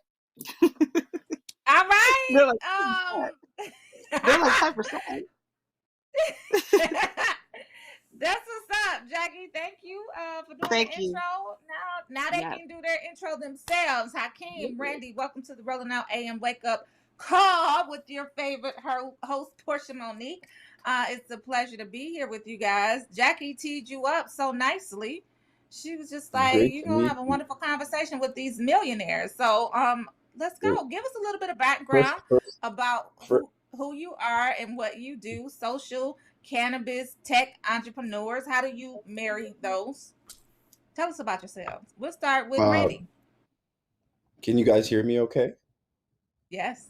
Okay. Before we get started, I want to say Akeem came in a turtleneck. I haven't seen him in a turtleneck in a very long time.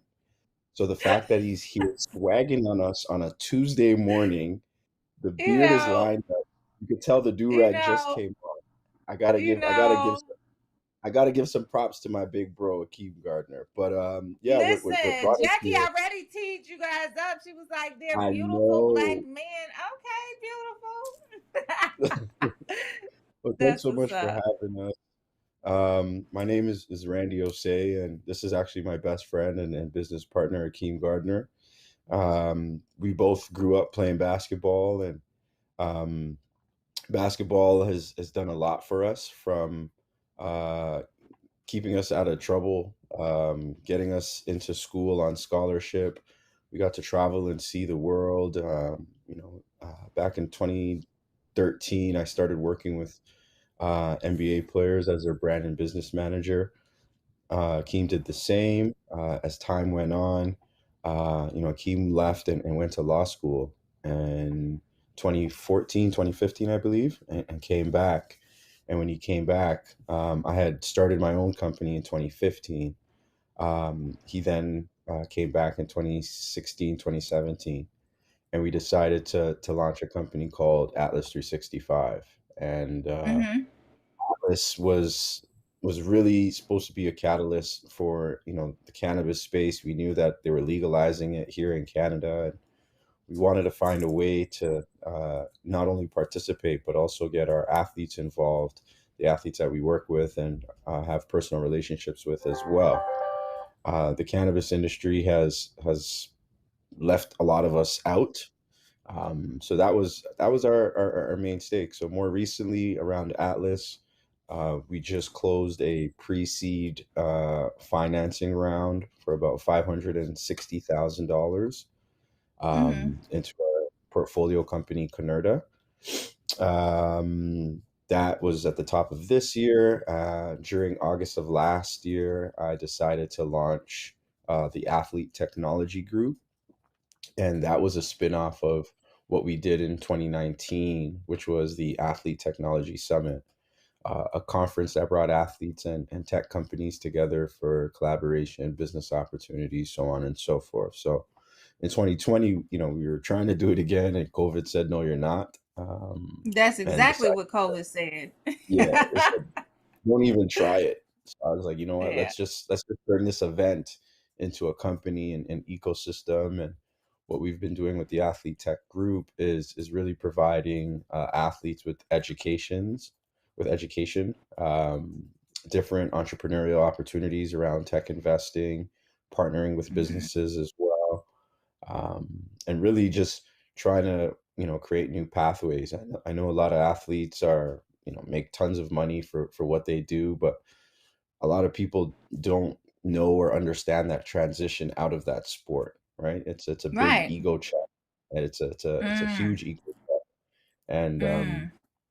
being able to help athletes figure out what's next. I call it the bridge. You want to build that bridge as you're playing. So once you're ready to retire, it's something you just walk across, as opposed to feeling lost. So examples would be Yeah. Kobe Bryant, right? Kobe did an amazing job of preparing what he'd love to do after sports, and as soon as he was done, he went into writing books and studios and so on and so forth, that his Mm-hmm. transition was very, very easy. So I think that was one Mm-hmm. of the biggest things for what we've built with the Athlete Tech Group as well. Um, Definitely eager to talk about both businesses.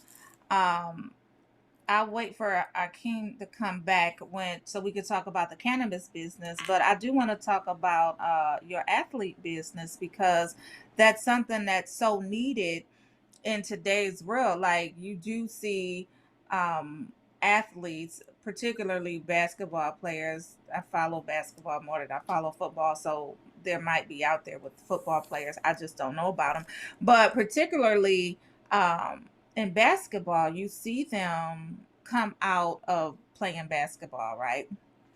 And they don't necessarily have, like you said, the next steps, the bridge. How do you guys put together a plan to give them that bridge that they need? And when do you start? Because I would imagine that you wouldn't start right when they're done playing basketball. I would imagine that you would start with them way before that.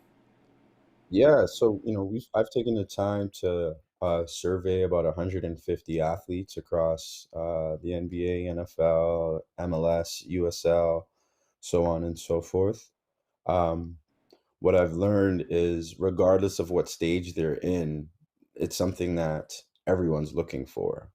Everyone's, Mm-hmm. everybody wants to be like LeBron and KD and Steph and Ronaldo and, Tom Brady, but those athletes have the resources, have the money to pay people Mm-hmm. around them to provide these opportunities for them. So Mm-hmm. there's a gap because of a lack of the same resources, right? For a guy like LeBron to start his own studio company and raise $100 million, that takes nothing for him. But if you're the Yeah. 12th guy on that bench, can you do that, right? Can you create the same opportunities for you to get creative as well? So we look to work with athletes as early as in college. Um, Oh, just wow. Okay. Super just early. because Mm-hmm. the average career is 3.5 years, 4 years, 2 years. So if we wait till you're near the end, that might be too late. So the earlier Yeah. the better. But it's Yeah. really on the athlete. If the athlete Mm-hmm. sees himself as more than an athlete and wants to do more than just play in sports, and wants to get into technology, and wants to be an entrepreneur, wants to partner with businesses, wants to create their own technology, then connect Mm-hmm. with us. But Yeah. if you're ready and you don't have the time or want to put the time in, then we can't be a value add. So we're a resource. We're an opportunity. We like to look at different partnerships and bring forth opportunities for athletes to really relish on the brand that they've built on the court and or on the field, to build Mm-hmm. outside of the court as well. Definitely a mindset. I want to give your brother and best friend, business partner, Akeem, a chance to introduce himself, give us a little bit about who he is and his journey into both of your businesses. Akeem, welcome. Well, thank you. Thank you. Can you hear me okay? Absolutely. Okay. Because Randy was texting me. There was something wrong with my computer this morning. I'm sorry. I'm No excited to worries. be here. Akeem Gardner, like Randy introduced, best friends, business partners, grew up together in the basketball community in the GTA. Grew up in Brampton, played basketball in Brampton, and also played basketball at University of Ottawa. Um, in 2015, I went to law school in the United Kingdom. I came back in 2017, in June of 2017, and there was this rush of excitement around legalization of cannabis. Mm-hmm. And that's when I said to Randy, we should try to do something to connect athletes with cannabis in a legal way, in a way that Canada was Mm-hmm. giving us an opportunity to before the US legalized, because we can get a head start on this industry. We can do what I assume so many would want to do publicly and openly, but they can't because it's only legal state to state in the US. And Randy Mm-hmm. looked at me and he told me I was crazy. Can't do that. NBA is not going to let Rose Management do it. They'll blackball me, etc., etc. Akeem, you're crazy. Like, Randy, just chill. We're going to figure this out.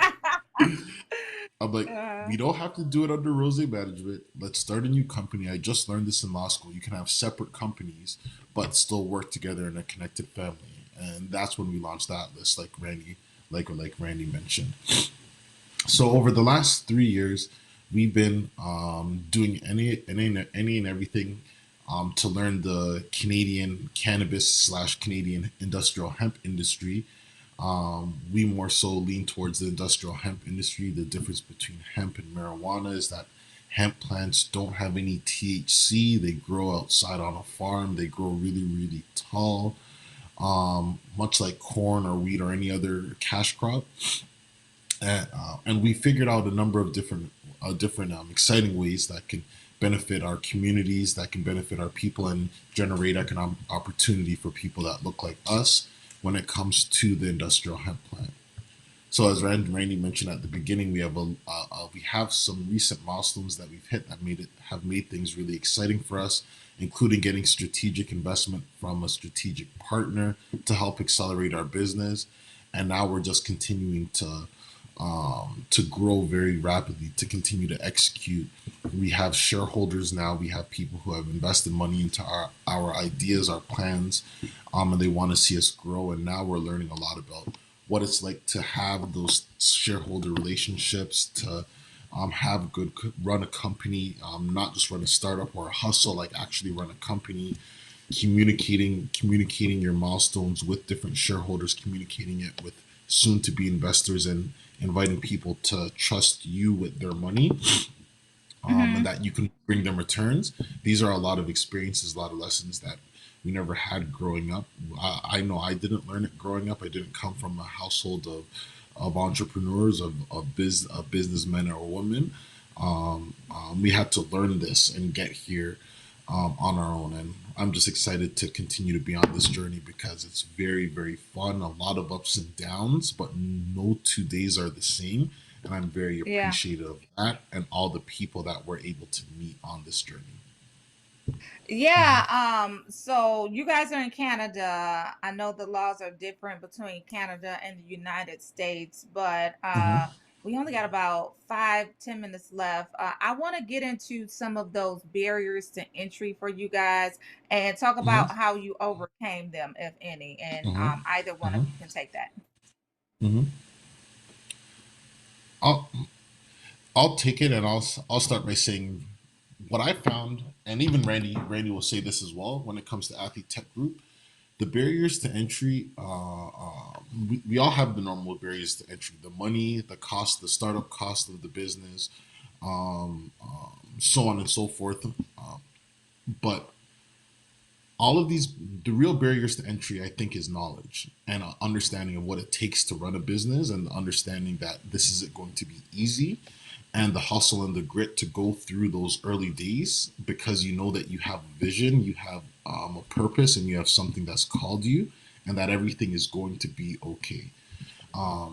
So I guess actually the barrier to entry, I guess, would be mindset in that sense, because in the early days of entrepreneurism, it's very, very hard. Having a good, so overcoming the mindset that we had when we went into this, when it was just like a side hustle and when we were just figuring it out, to where we are now is a little bit more established. The number one thing that's helped us is having a good group of people around us, having a place that we can go to work. Randy and I both share co-rented office, and it doesn't matter whether the day before was a good day, a bad day, whatever it was. Like, there's been days I've come to the office and I went to the other room and I've just been crying because I'm like, yo, I don't know what I'm doing. I don't know what's going to happen with all this money. I took so much risk. But the next day you get up and you come to office. And when I come to office, I see Randy. And when I see Randy, Randy's working, and it motivates me to work. And those Mm-hmm. sort of things just continue to allow you to go forward and get through your low days, because you have a good group around you. You have a group of people that are supporting you. And as you continue to work, even if you don't know what you're doing, just having the mindset that, hey, I'm working towards something, leads you to somewhere positive and leads you to the other side of the valley, when everything Yeah. starts to, well, the sun starts to shine, the rain is gone, and now everyone's feeling a lot more comfortable and happy. So I would say that that's probably the barrier to entry for us, was just not knowing what to do, we not having the mindset, not having the experience, but then Mm-hmm. getting it by keeping the right people around us, keeping the right motivational tools around us, and having a place that we can go to work. In COVID, when Okay. everyone was working at home, Randy and I had a key Yeah. to our office, and we were still able to go to our office to just get out of the house and just continue Mm-hmm. to work. And that was really important for us. Okay.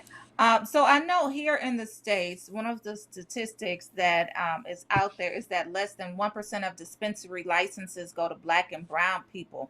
Um, what is the climate like in Canada for that, and how do we change that going forward, Randy? It's same thing Oh, in go ahead. Canada. Yeah. Oh, I was gonna Mhm. say same thing in Canada, right? A lot of our Canadian cannabis businesses are run by what majority white people. So we sort of had to make this way for ourselves without Mhm. waiting for someone to give us the opportunity. Like Right. I remember when we first got our farm, I said to Randy, Randy, this movement is coming to Ontario, whether we like it or not, right? So Mhm. we can Mhm. wait, or we can just go out and do it and learn. And even though we're going to make a bunch of mistakes, the learning is going to serve us better in the future. So Yeah. the number one thing that I would say is just don't wait.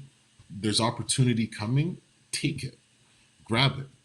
We don't when it comes to licensing dispensaries, and I know in the Canada and the US there's different rules. There's always a way to start, even if it doesn't touch the plant, right? In the Mhm. first year, even though we weren't actually farming, we were still calling every licensed producer that we knew, asking for meetings, getting education. We were doing our research, researching the laws, even though we actually hadn't even touched the plant yet. We weren't even really in operations. We were still in discovery. But even at that Mhm. point, I considered ourselves part of the industry because we were Mhm. doing everything that we could do to be a part of it and make sure that it didn't pass us by. Um, Randy, what's your take on that? How do we go about changing that only less than 1% of Black and Brown people hold dispensary licenses? For sure. I think the biggest thing is equity, right? We Mhm. as much as we buy and sell a lot of these products, we control so much culture, right? Look at Reebok, look at all of these brands that get behind. Jay-Z got ahead of it. Jay-Z said, "Oh, you Yeah. guys want to buy and drink Ace of Spades? Okay, let me take this garbage drink and Oh, not garbage. Uh-oh, I can't hear you guys. sorry, it tastes bad. But what Uh, Jay-Z did was he saw the love and the attraction towards it, bottled it for $13 and sold it for $225 wholesale. Now we're reading about Jay-Z selling half of it.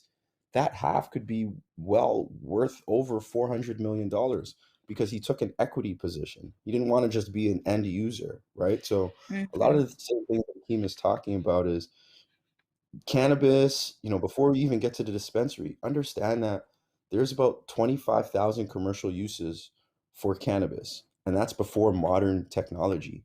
Like that number is going to grow, and we're going to see more and more use cases for cannabis. Right now, everybody is looking at CBD. Go ahead, keep looking.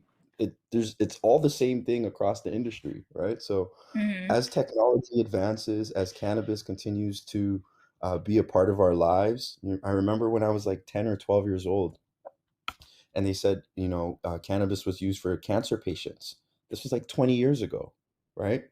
Mhm. Now, cannabis Mhm. is used for almost everything. So the next 5 years are going to be great years. And if you have interest in this space, there's so much free information out there. There's so many people that, will take calls that want to help people grow their own things. We only got Mhm. here because we just worked on it every single day. We're not even there yet, if you will, right? We're Yeah. we're Yeah. still early, we're still building. We got a pre-seed investment, and we're closing an investment very soon as well. Oh, sorry.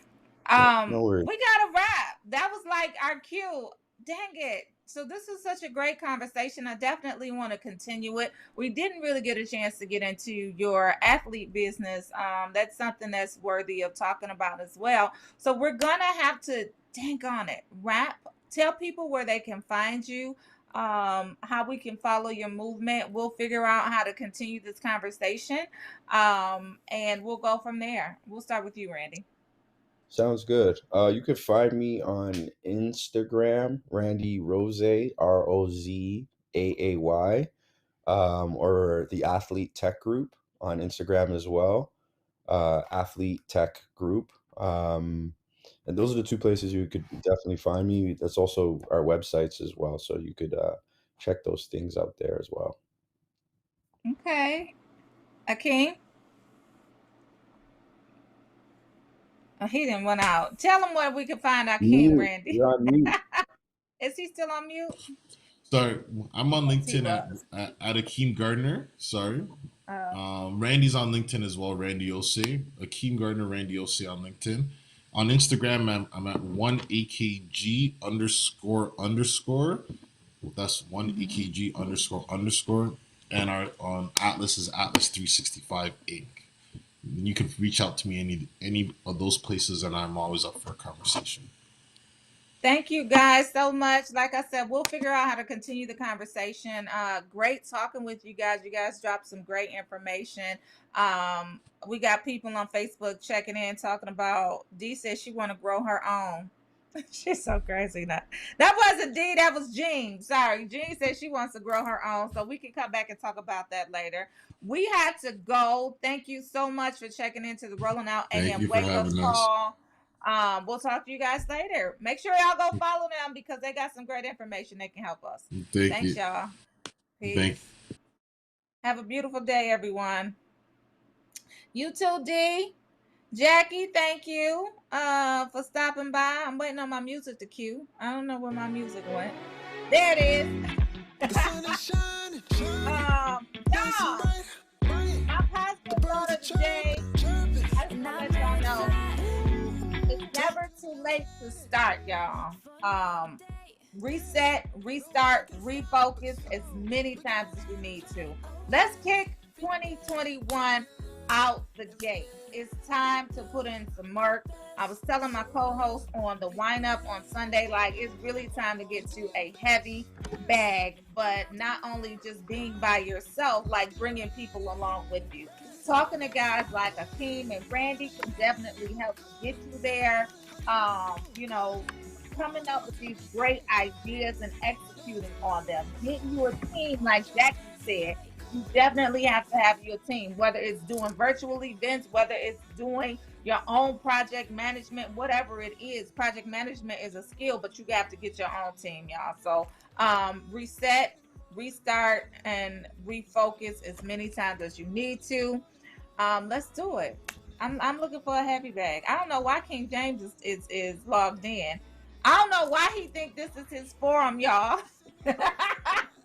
Anyway, we'll see y'all tomorrow. Thanks for checking in. See y'all.